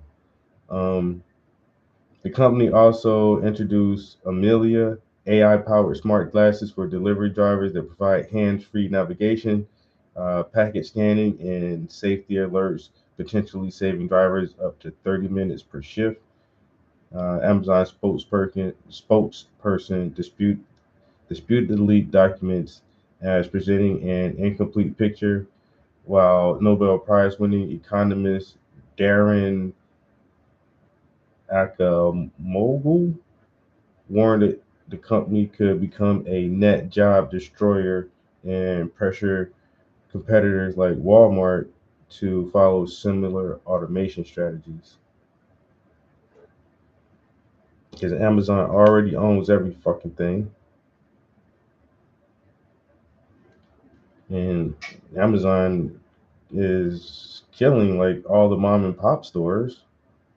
And so if they can double their productivity and save money, then like instead it's just going to pressure other companies to do the same thing.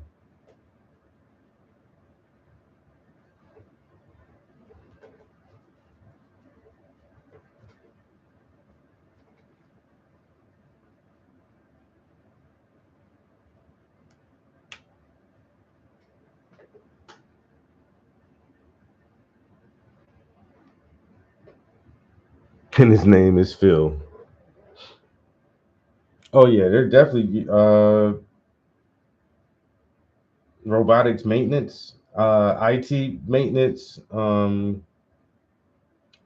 goddamn cybersecurity, robotics maintenance. Like that's gonna be some big money in there in the next upcoming years. Like people once again to repair and uh, maintain the units themselves, repair and maintain the charging stations, battery packs, and all that stuff. Unless they can train a robot to do all of that, a repair bot.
Agree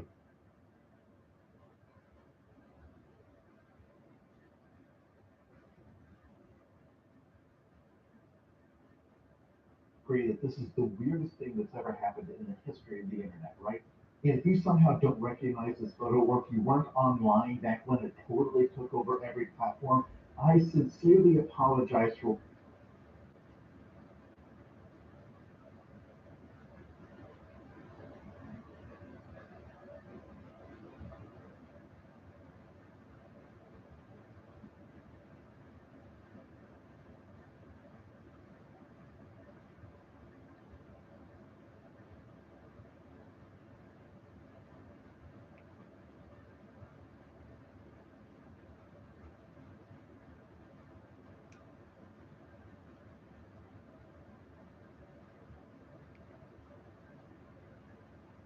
In 1996, two young boys fishing in an Ohio lake found what looked like a human skull.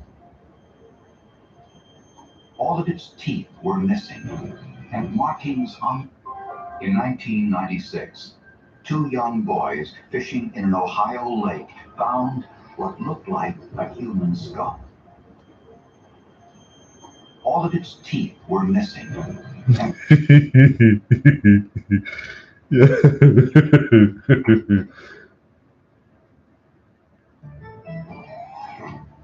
Has your pussy fallen off? Ask your doctor today if Hydroxycut is right for you. When I was diagnosed with mesothelioma, my pussy fell off. Damn. This is all the inappropriate memes me and my buddy sending each other.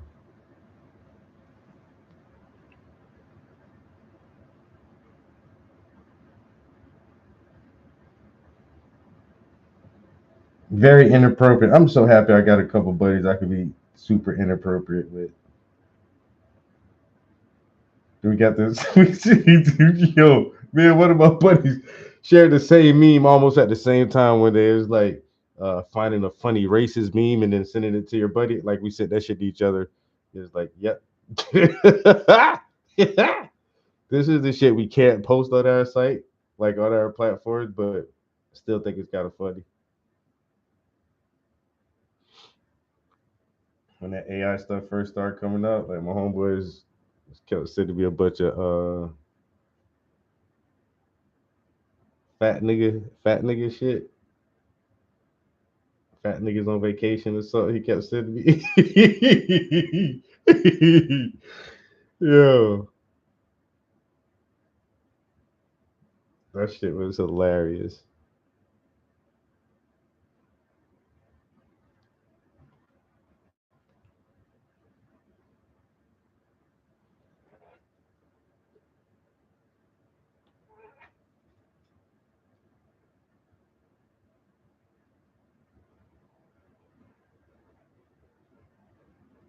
Currency 2125.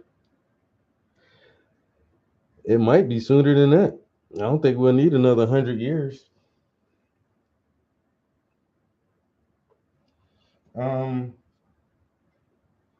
I mean, we're slowly, not even slowly, we're rapidly on that course because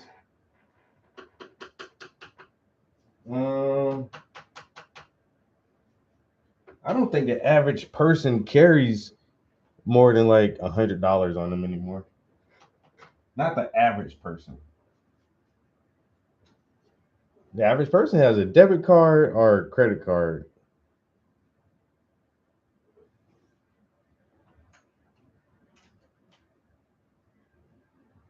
And I was one of the last people I know to get a bank account, bro. I still am, but now I do be feeling a little bit defeated. Like, how can we break the system? And then you be like, man, we ain't never gonna break this fucking system. I just never wanted to, like, I just figured, well, I gotta pay somebody to hold my money for me. And then if I gotta use the ATM to get my money back, you charge me a fee to get my money back that I gotta pay you to hold for me. What the fuck I need a damn bank to hold my money for me for? I didn't never, man. And then now everything is so digital. Everything you pay online and blah blah blah blah blah. That was like one of the first reasons. Like I forgot what I had to do online. Some shit, get the lights in my name or something like that. And there's like no paper application. You gotta do shit online. But then you gotta have your bank account attached. And I was like, I ain't got no fucking bank account. And they look at me like, what? I was like, I ain't gonna lie, I was like 36. I was like 35 or 36 or something before I got a bank account. I just did everything with cash. And then I remember like the first time I had to rent a car, and it was like, yeah, your credit card. Let me see your credit card. I'm like, I ain't got no fucking credit card. It's like, well, you can't rent a car. I'm like, but I have a debit card. I got money in my account. And it's like, yeah, but no, we only use credit cards. I'm like, what the fuck? So like society has forced me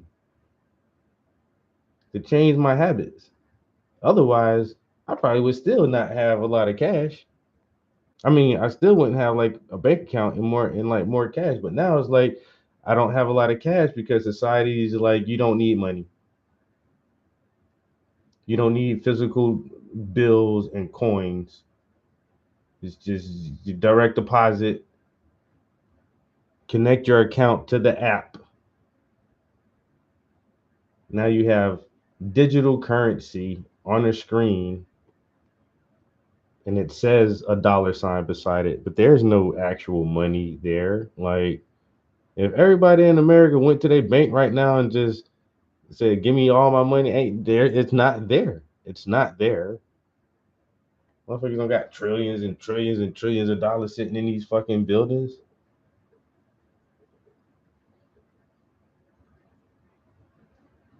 When motherfucker buy a house,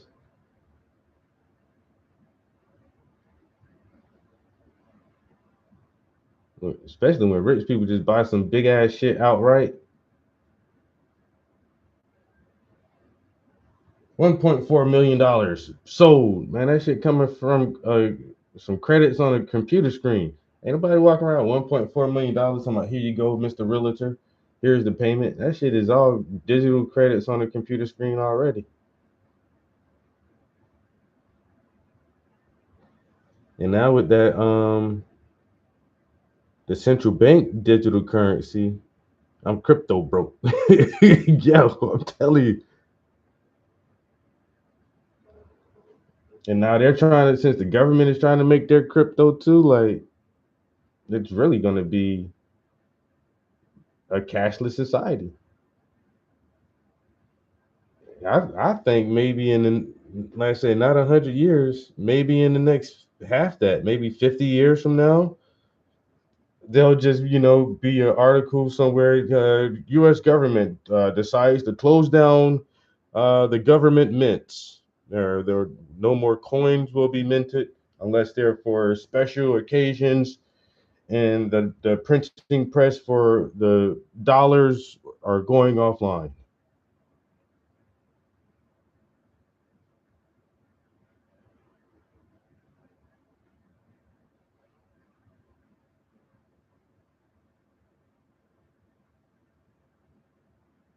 I mean, because why not?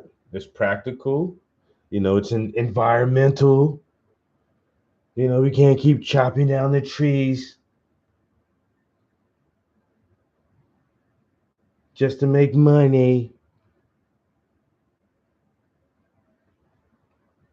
They'll spend it some kind of way. This is just better. You don't need a coin purse anymore and walking around with all these heavy coins. That's why people said that bills were better, like the dollar bills, because most things were like gold and silver coins. But that's fucking heavy. Walking around with fucking 150 shekels in a pouch. Come jingling down the fucking cobblestone road. Making all that noise. It got fucking 3 pounds of goddamn coins in your purse. Motherfuckers, look here, man. It goes some dollar bills. Fold that shit up, man. Put it in your wallet. It's lighter. It's easier to travel with. And now what's easier to travel with? Just nothing. You don't even need the dollars anymore. Just have your car. You don't even need the car. Here, put the chip, it'll go right here in your hand, and this little piece of flap of skin, because people rarely sweat here. You don't really sweat here at all. And the skin is really thin and flexible. And you know, it's easy to wave your hand if you're opening the door or scanning for an object. And so you don't need a card, you don't need the monies, none of that. No ID. This is your ID. It's everything. It's your health record, your medical records, your ID, your goddamn education status. Everything is here on the chip. It's your financial status, your library card, it's your passport. Everything you need is on the chip, buddy. But soon as you act up, I'm gonna flip that switch on your chip, and you will become invisible to society.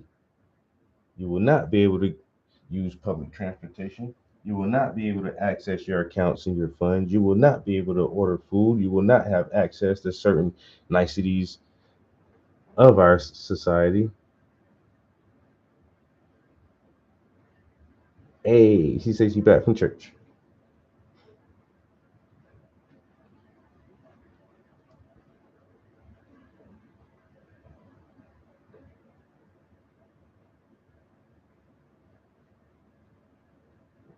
I think that's one of the next major control tactics they're really trying to implement. Now they want that national ID card. Is your state hounding you guys to do that shit to get the national ID or what they call that shit? The real ID. You got that, Amizu? You got a real ID, or you just got a normal state license? Because I had to renew my driver's license last year or the year before, and they were like, "Do you want a real ID?" And I'm like, "Nah, I'm good." Is that mandatory? I think Pennsylvania said they were going to make it mandatory by 2026. Like what they were saying is everybody has to get it this year.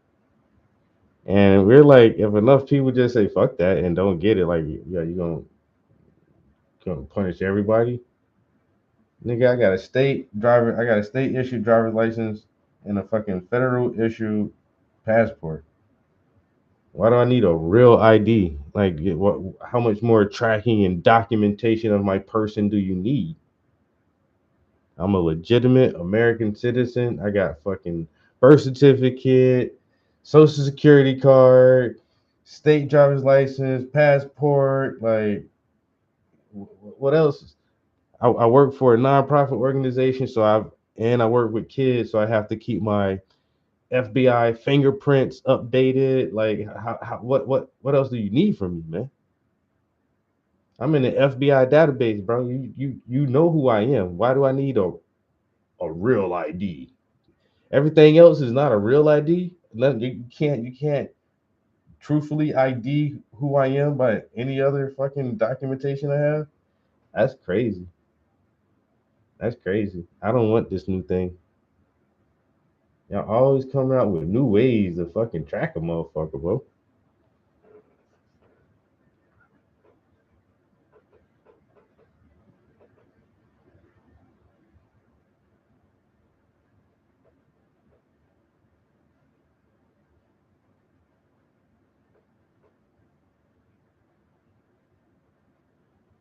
I don't like that.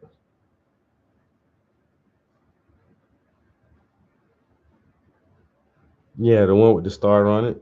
Yeah, I don't like that, Wendy. I, I'm I'm having trouble. I should have no trouble at all accessing my pay. None. I should not have to jump through hoops or call people or anything, man. Especially once I have my banking account set up. Why do I have to have issues accessing my money? No, no, no, no, no. I don't like playing these games. I work too hard, child. I work too hard. For me to be like, hello, customer service. Yeah, I'm trying to fucking go out for dinner, and somehow my account is not registering. Man, screw this shit. Saying my login is incorrect. Oh, well, every so often, man, we require that everybody update their password. And if you don't do it automatically yourself, you'll get a temporary password sent to you in your recovery email. So if you go to your second recovery email, if you don't see it in the homepage, it's probably in your spam folder. So check there. And man, fuck all this shit, man. Checking some goddamn spam folders in my recovery email to change the fucking password to access my goddamn money. Bitch, if yo, bitch.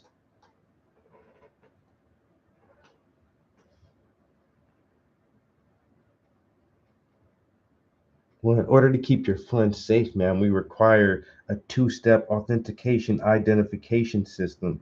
Man. Balls. Nigga.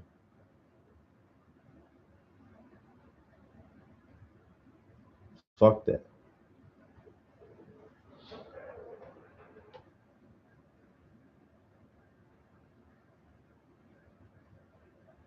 So they can't beat it with the pocketbook. If you ain't got a pocketbook, you can't swing it at me.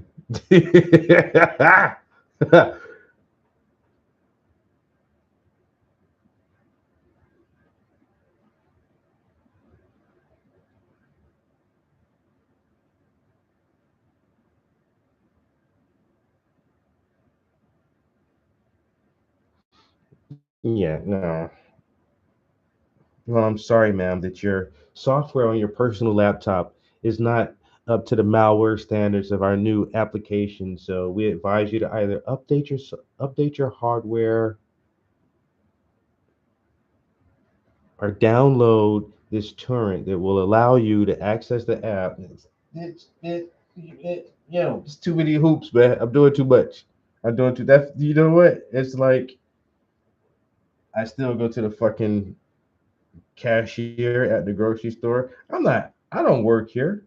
I'm not checking out my own shit and bagging my own shit. I'm not, man.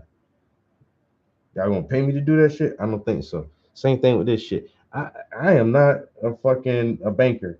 I'm not employed by the bank. And I shouldn't have to do none of this shit to get access to my fucking money. Y'all paying me to do all this shit? Y'all just trying to get motherfuckers to download these apps so you can track me even more. That shit probably got a location. Yo, there's an app that my job has to unlock the doors. We got like these smart locks. And there's like, yeah, put this app on your phone, and this is how we're going to enter and exit the building so nobody needs a key or to get buzzed in.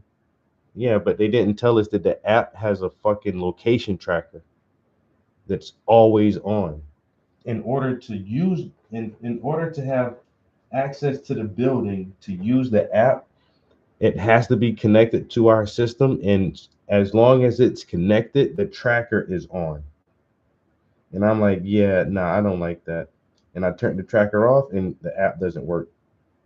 Turn the tracker on, then you can enter the building. And I'm like, So they have these swipe cards. It's like a key card with the access to the doors on it. And I'm like, I'd rather have that. I'm not putting no fucking app on my phone that's tracking me when I'm on the weekends, when I'm at home, or in the evenings after work. Like when I leave this place, this app should fucking know where the hell I'm at or what I'm doing. I'm good on that.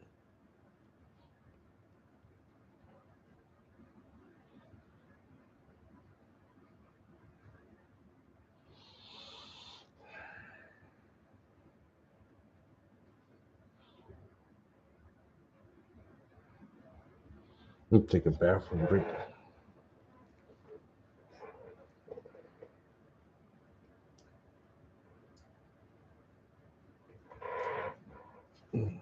It's only 8:30. Making some good time. This morning been here for almost 3 hours already. And it's only 8:30. I like it.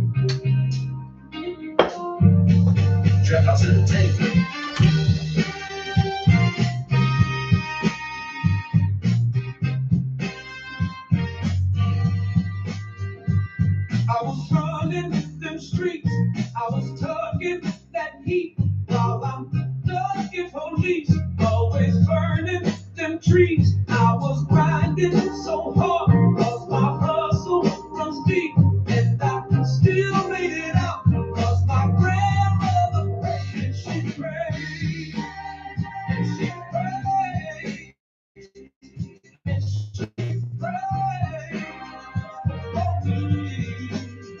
She prayed, and she prayed, and she prayed for me. My life has a purpose, I know this for certain. Don't care how you worship, don't judge any person. My passion stay burning, I'm still on my journey. Keep moving my feet, cause my grandmother prayed, and she prayed, and she prayed, and she prayed for me. She prayed, and she prayed, and she prayed for me.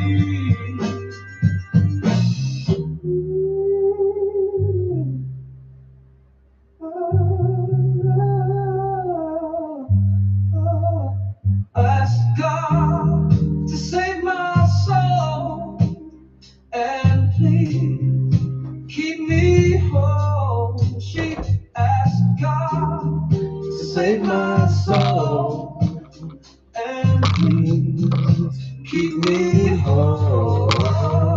She prayed, and she prayed, and she prayed for me. She prayed, and she prayed, and she prayed for me.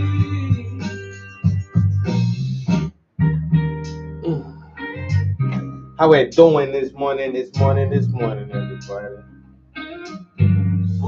Beautiful Sunday.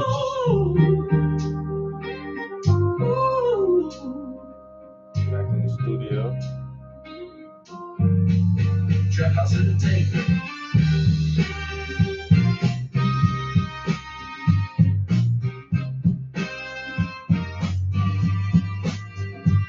I was running them streets, I was tugging that heat while I'm ducking police, always burning them trees. I was grinding so hard, cause my hustle runs deep, and I still made it out, cause my grandmother prayed, and she prayed, and she prayed, and she prayed for me. She prayed, and she prayed, and she prayed for me. My life has a purpose, I know this for certain. Don't care how you worship, don't judge any person. My passion stay burning, I'm still on my journey. Keep moving my feet, cause my grandmother prayed, and she prayed, and she prayed, and she prayed for me. She prayed, and she prayed, and she prayed for me.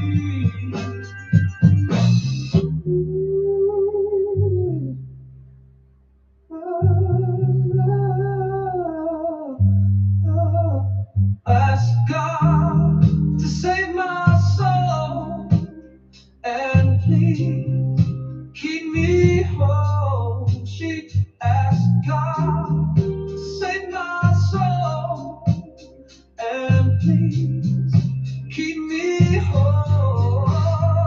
She prayed, and she prayed, and she prayed for me. She prayed, and she prayed, and she prayed for me.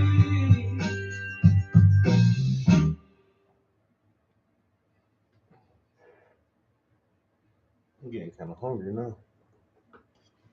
I ain't even gonna lie. Damn.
Something like that, maybe.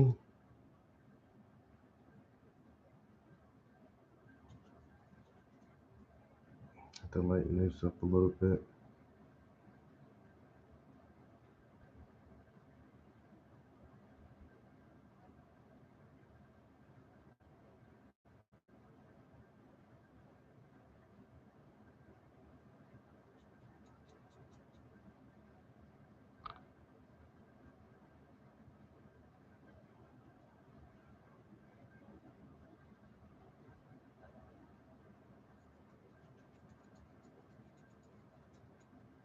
Hmm.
I ain't gonna lie, I woke up like hella early in the morning. Well, I can't remember what time I went to bed. I went to bed super early, like 8 o'clock. Then I was up at like 12:30.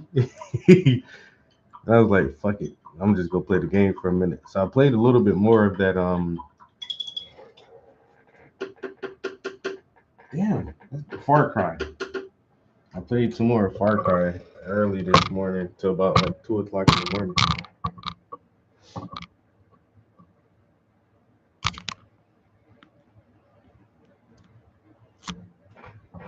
All right, so my goal now, I originally said I was gonna do the ear and the neck and come down like this, but I like going left to right. So we got the arm done, get this hand done, and then I'll do the ear and then go across that way like that. So we're already at 3 hours. I'm thinking I will try to get as much of this hand done today, and then that'll be our session. Because I was lazy yesterday and didn't go to the grocery store, and still need to do that.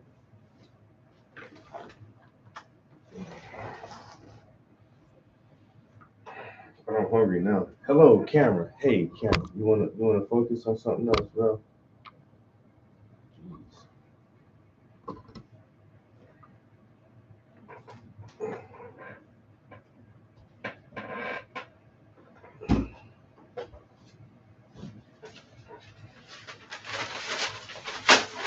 I gotta eat something. Hungry.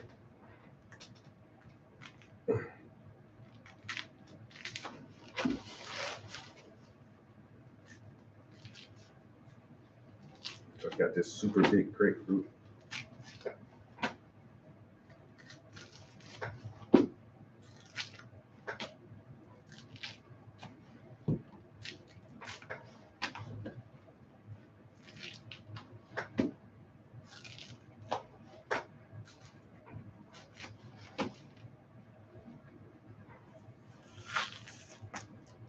Mhm.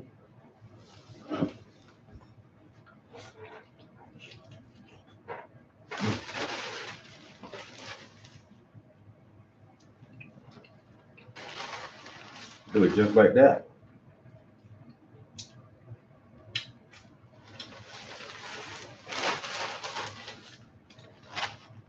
Grapefruit for breakfast.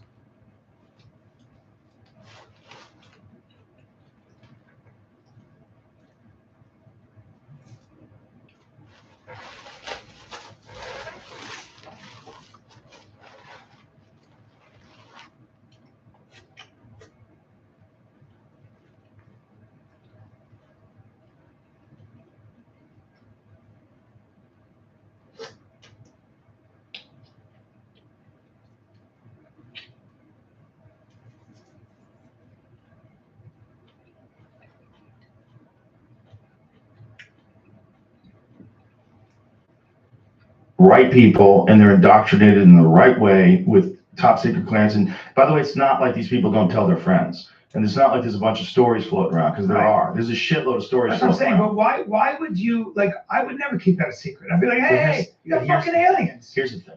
When you have senators and congressmen who find out about this, and they find out that military contractors are the ones who have access to this stuff, because the back engineering program has to involve someone who has the capability of recreating this. So who would that be? That would be the people that make jets. If you got someone who's making you a fucking a stealth bomber, and you have a crashed UFO, those are the people that you want discussing like what kind of things you've recovered from a fucking alien crash, and can this be replicated? No, here's the problem with your whole Don't you know me, motherfucker? Because you don't know. You might be This wrong. is you're wrong. No, No, this is don't your, say you're wrong, this is the because you don't problem. know This that is the wrong. problem with your theory. Ready? Okay, go ahead. I'm sorry, and I love that you want to believe in this, and so do I, but here's the problem. Okay. There's no law.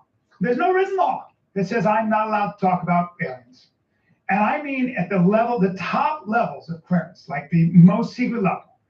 There is no world where if I'm a government official and I take a bunch of pictures and I come before Congress and I go, here's my evidence, I'm blowing the whistle, there are real aliens. You don't think they would go after you for I'd never go to jail. violating your top secret clearance? No, because it's not violating my top secret clearance. but it Because would be. nope, I don't because think I'd you're right. never go to jail for that. Because I'd be like, you're gonna put me in jail for exposing what everybody wants to know? The whole world would be like, holy shit, you guys kept But this a that's secret. assuming that you have access to that material to extract There are enough it people who from would. wherever the maybe not.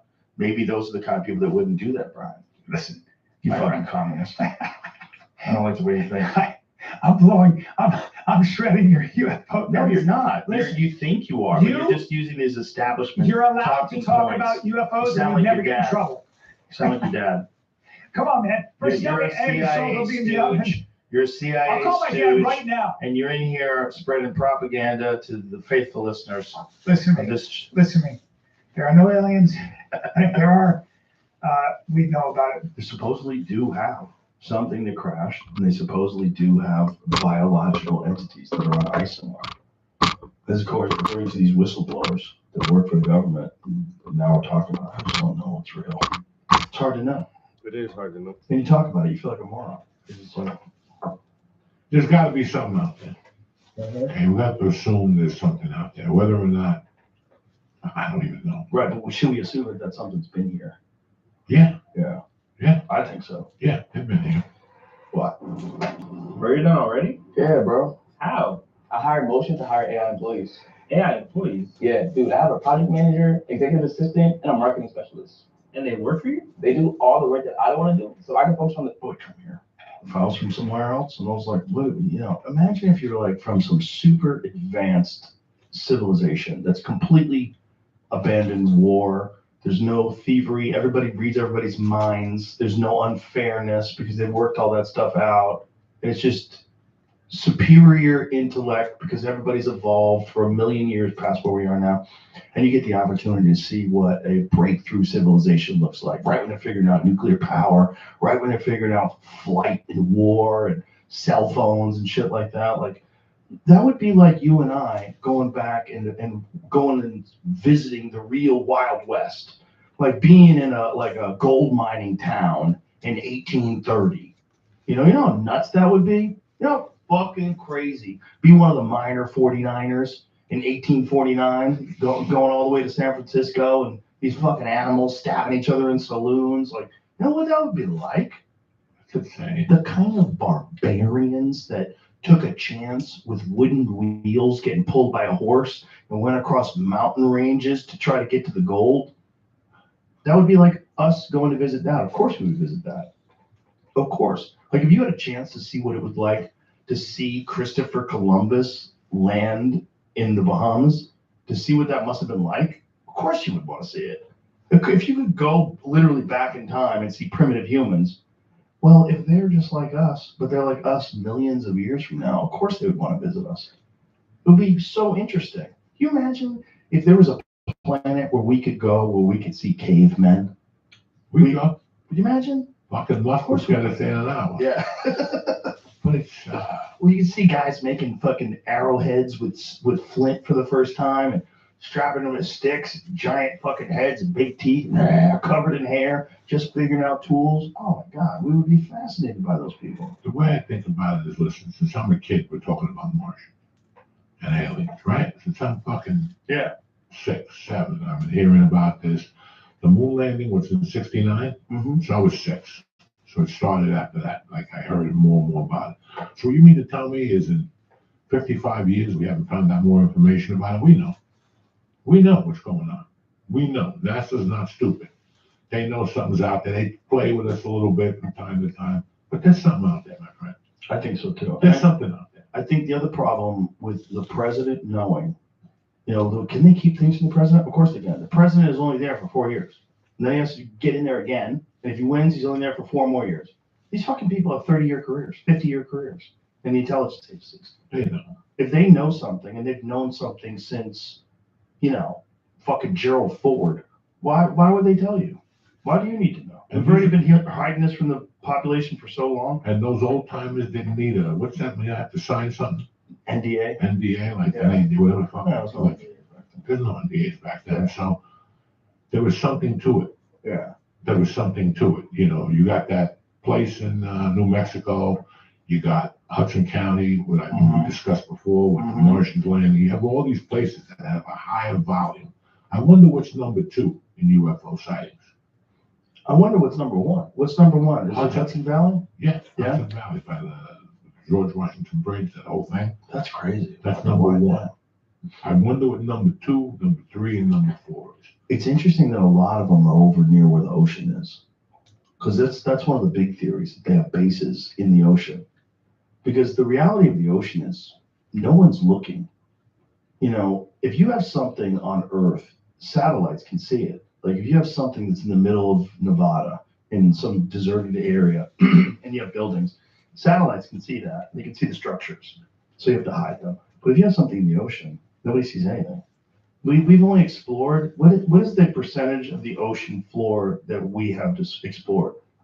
I think it's like 10%. I'm gonna say I think 7, it's somewhere around 10, maybe 20%. 7 or 10%. So that means It ain't that 80% of the ocean floor is undiscovered. We have no idea what's down there. Like 7 And to it's, 10%. a mile, 2 miles deep in some spots. If you're from a super sophisticated civilization that's millions of light years away, and you can come here instantaneously, and you have the ability to traverse in these, what they call transmedium craft, which means they can go through air, go through water, it creates a gravity bubble around it and go through everything. That's what they think these things are doing. That's what they can go 500 knots underwater. Like nothing we have to do that. And if they have bases under the ocean, it makes sense that these sightings are all near the ocean. Just totally makes sense. A lot happens in the ocean. That ocean's stronger than what you fucking think. Yeah. I love going to a beach and What is just it, sitting Jimmy? on the beach and Seabed watching the ocean. 2030. Seabed 2030, what they've mapped out. They've gotten 30% mapped. They're trying to get the whole thing done by 2030. Oh, really? Oh, interesting. Oh, what if they find a base? What if they get down there and they find bases? Need a hand? How about a banana? Nano banana is.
Chase kids?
Chase kids? Chase kids?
Chase kids?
Chase Kids?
Chase Kids?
Chase Kids?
Chase Kids?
Chase Kids?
Chase Kids?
Chase Kids?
Chase Kids?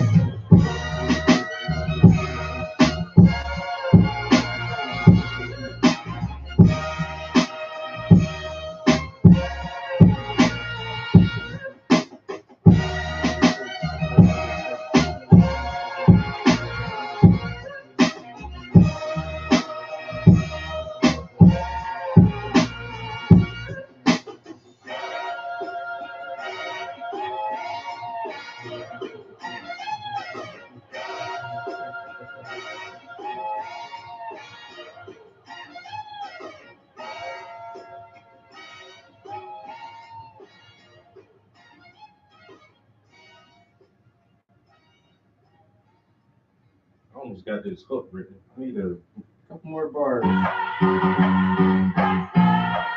Couple more bars.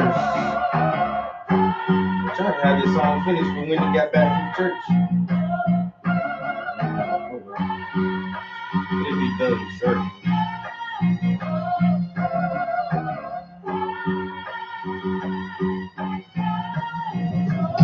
Chase Kids?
Chase Kids?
Yeah, well, good morning, guys.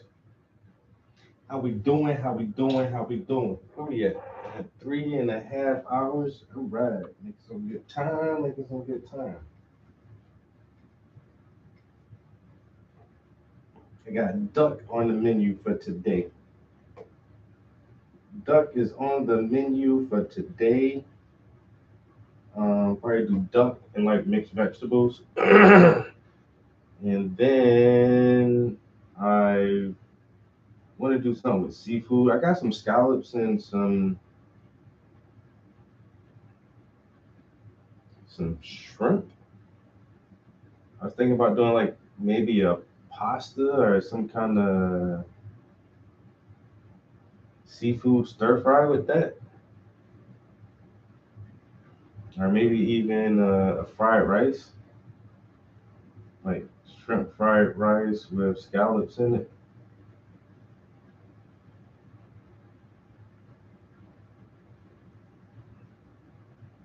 Something like that maybe.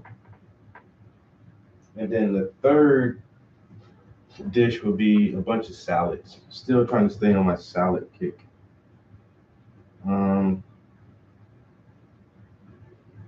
Yes, I was either gonna do a pasta or a fried rice with seafood in it. Seafood pasta or seafood fried rice. And duck and mixed vegetables.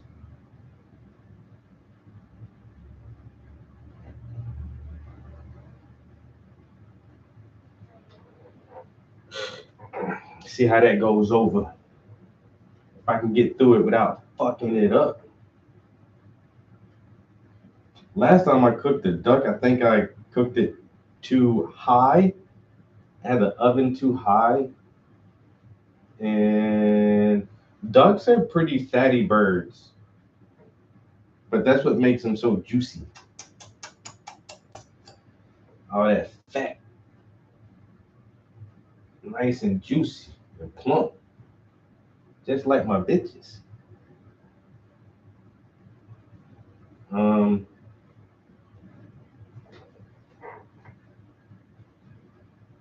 And the grease and the oils and the fat were just like dripping all off the pan, like into the oven and burning and smoking. And my smoke detector kept going off. And I was like, what the fuck, bro? But this time I'm just cook it longer at a lower heat. So I probably won't even do like 350. I probably do like 180 or 200 degrees and keep it in there for like 2 hours maybe. And do like a slow roast. Do a slow roast instead of a fast bake.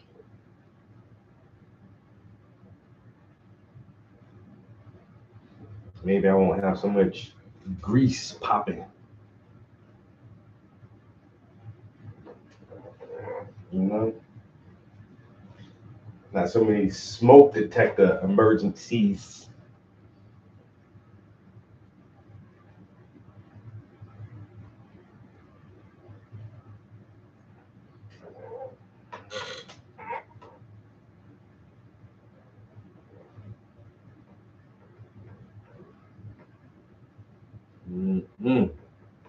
Just thinking about that duck got me hungry already.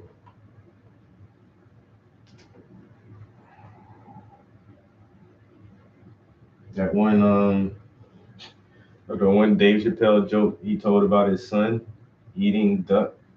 Say I was coming off tour and said sometimes when I tour I have like nice suits on and I just happen to come in the house with a nice suit on.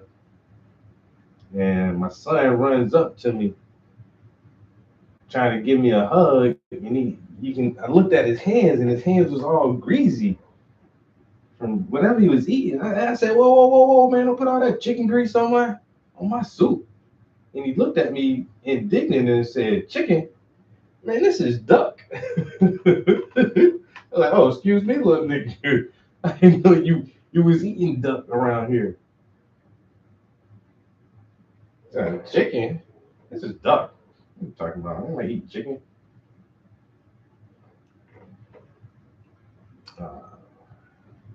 Very, very similar to chicken.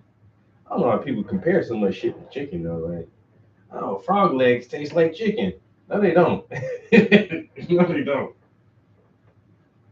No, they don't. Frog legs are delicious. I love frog legs, but they don't taste like chicken.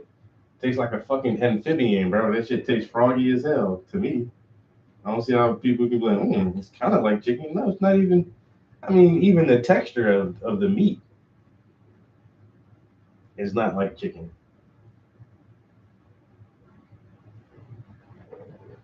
The flavor is it's frog flavored. Like I don't know. And people like, ooh, this deer, it tastes like beef stew. No, it doesn't. It tastes like fucking deer. You can't taste the deeriness in it. This is clearly not beef. Clearly.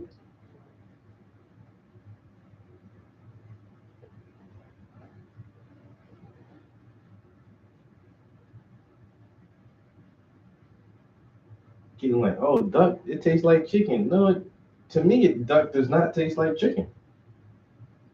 It tastes like a fucking duck.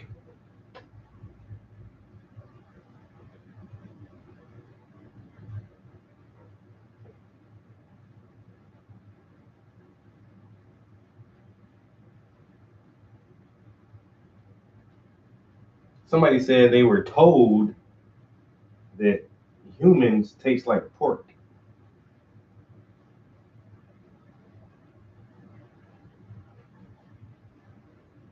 I don't want to find out. I don't know. I don't want to know what a people burger tastes like.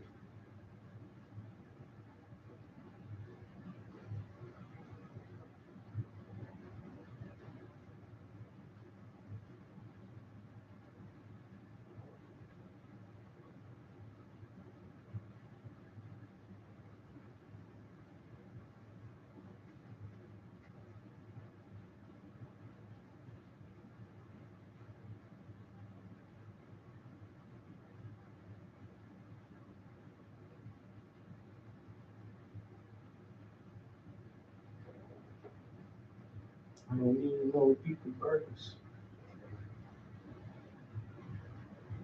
I'm familiar with people burgers.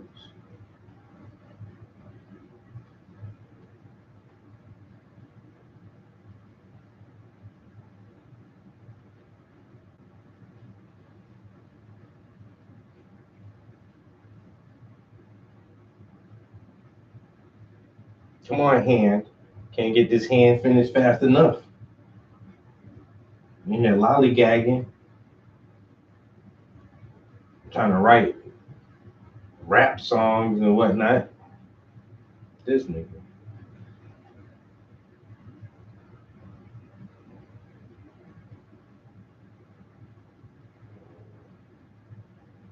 In here with the slew foot.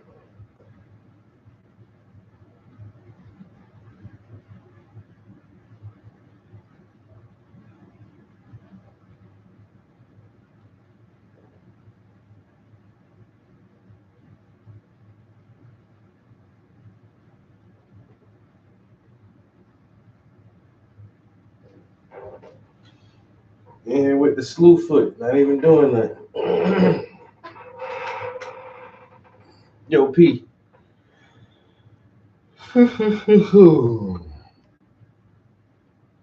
He said, "Give me what the hell?"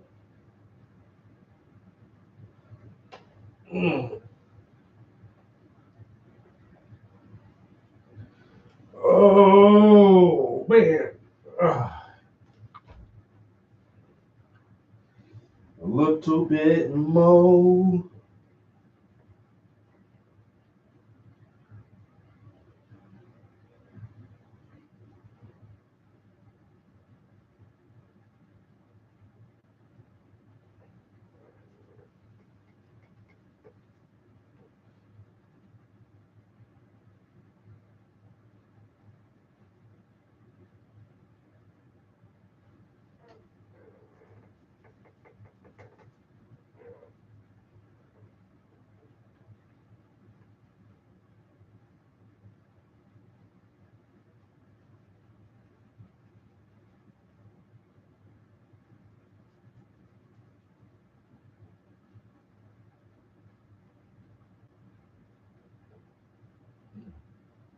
I'm not seeing it.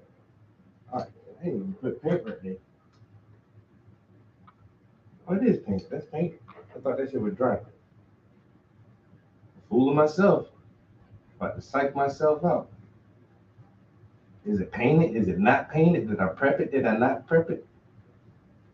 Yeah, I already put a little paint right there. You know what I'm saying? I already put a little bit of butter on the bread. You know what I'm saying? Put a little butter on the bread already. I already put a little sugar in the Kool-Aid. You know?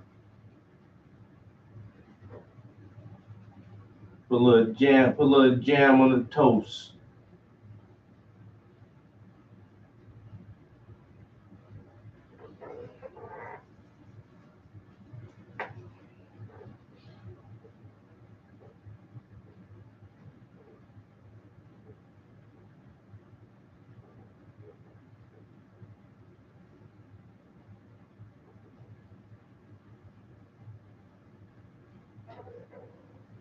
Mm-hmm.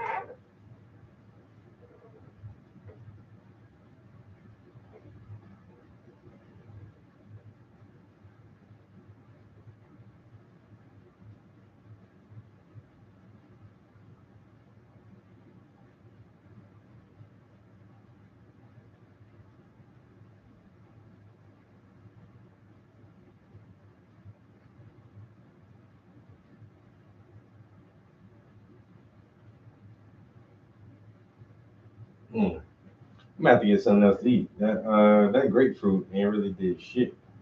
I burped one time and I'm hungry again. Mm-mm.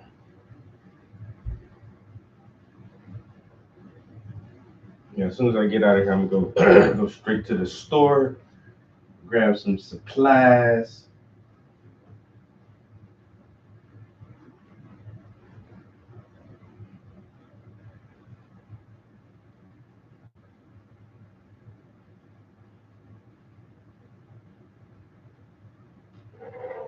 Then I'm gonna chill until it's time to cook dinner. So now I need to do a little bit of red and ochre here.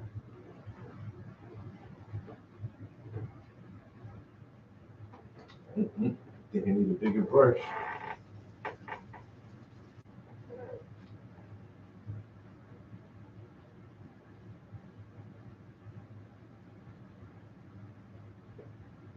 But not so dark, right? Is that, I don't know. I add a little bit of orange to keep it bright but warm.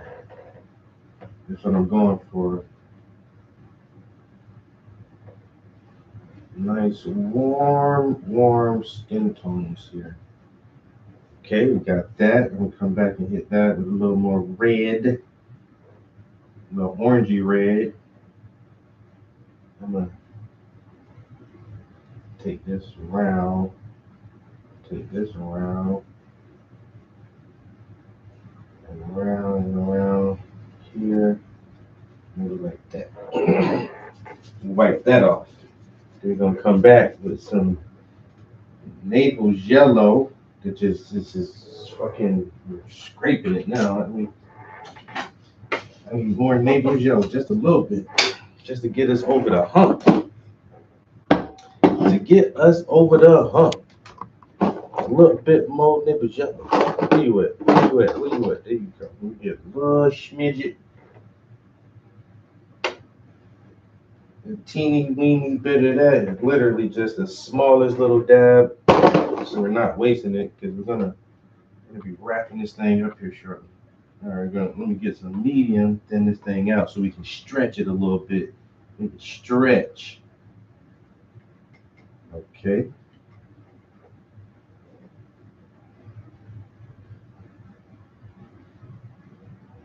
Put it right there, right? Right here, right? Okay. A little more, a little thicker. Right there. Get some more of these yellows. And from the palm side, Let me check my palm powder. Yeah, a little white, a little warm white, because we don't want it to be too bright. Just warm, nice warm colors. On the palm side, and bring it on down. Bring it on down.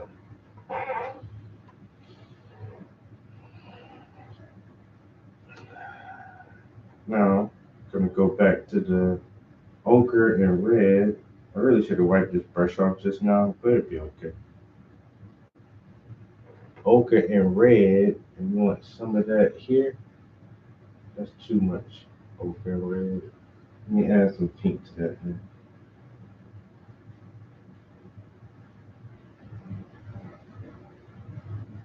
It's too much ochre and red. Add a little pink in there. Get a little bit of transitional. Get that transitional tone. It's in between.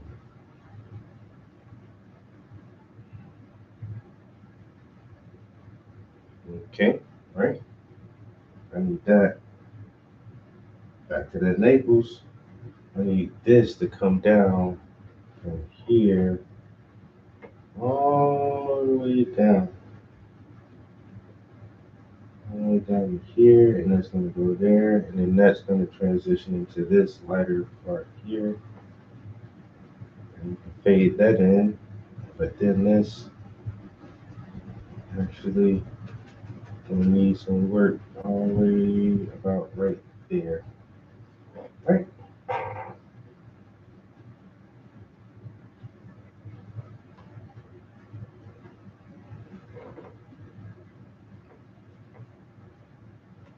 Orange is too bright, we do orange and yellow.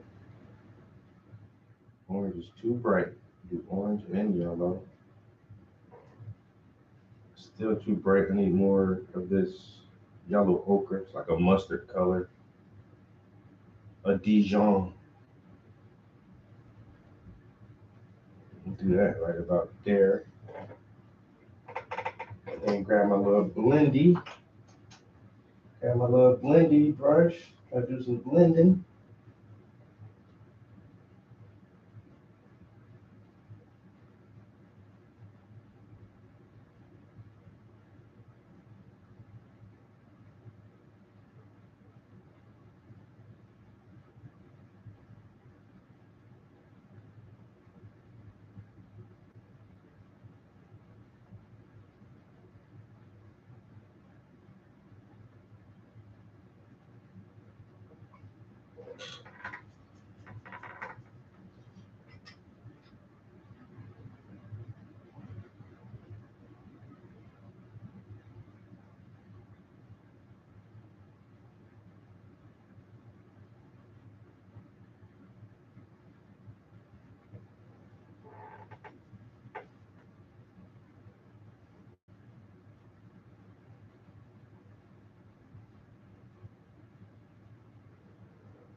Somebody saw me paint one time and they was like, do you have to lean back every time you do a couple of strokes? Yes, motherfucker. Yes, I do have to lean back after every couple of strokes. How do you think my shit looks so great?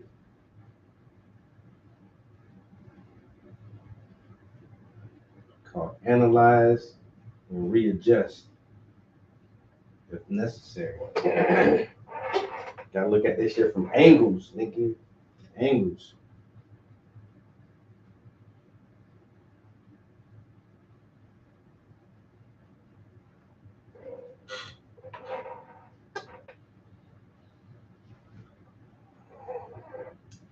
Almost there, guys. We are almost there.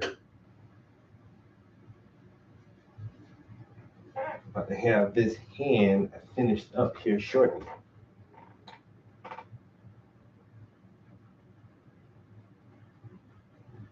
Soylent Green is people. Soylent Green is people.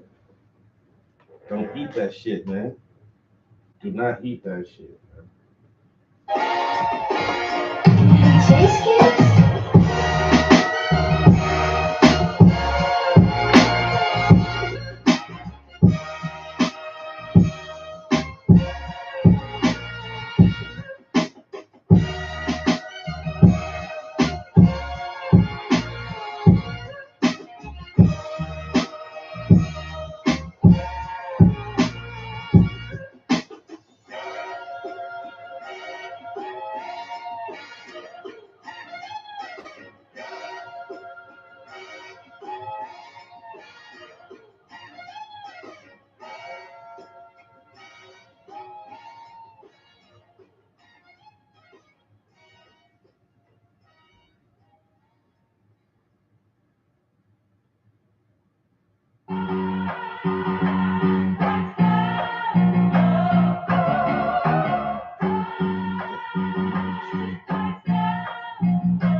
a song, guys. We got our song, man.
You gotta admire the process, bro.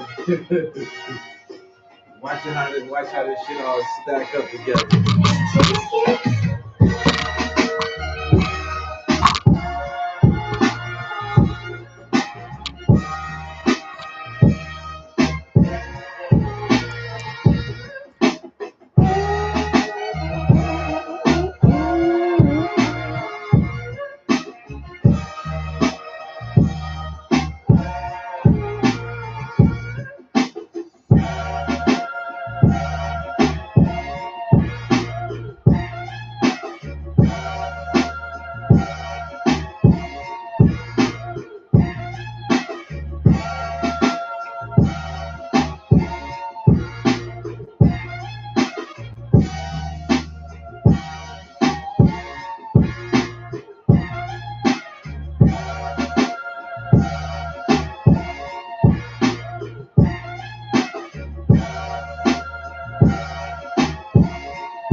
That's it for this hand.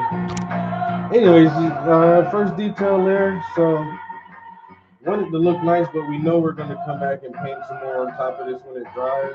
But this is looking really good, and hopefully, like the next layer won't be as long and tedious because we're getting it done really nice here.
All right, guys, I may actually go get this song done up before I go grocery shopping. I think that's really what I want to do now. So that way, while I'm cooking or whatever later today, I can already have it to listen to. All right, turn that off. Turn that off. Yeah, let me go put this song together. It's still early. I may have another cup of coffee. I ain't gonna be lying. All right, I really need to eat something else. Have some food. I don't know what, because that was my last piece of fruit too. I got hummus and some naan bread. I can have that for breakfast.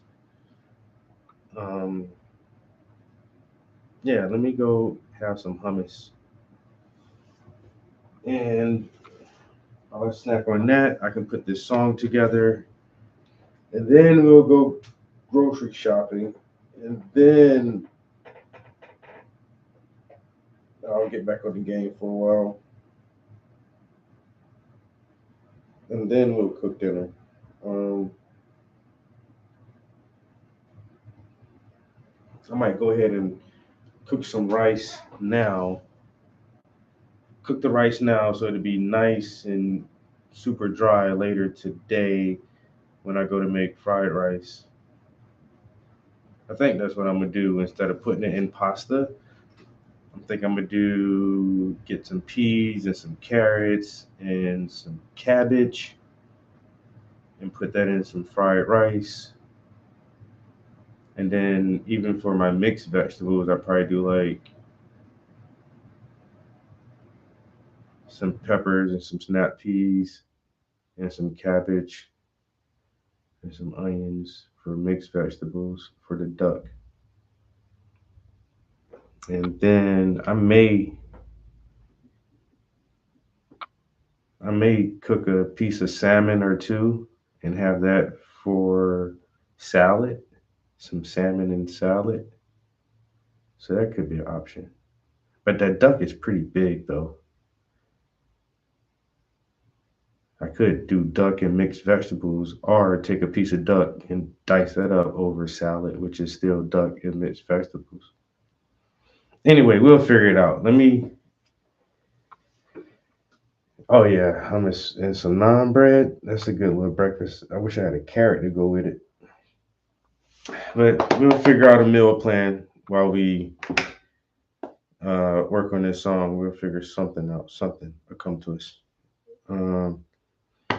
Hope everybody has a pleasant Sunday, and we'll get together in the next one. Peace. I'm out of here.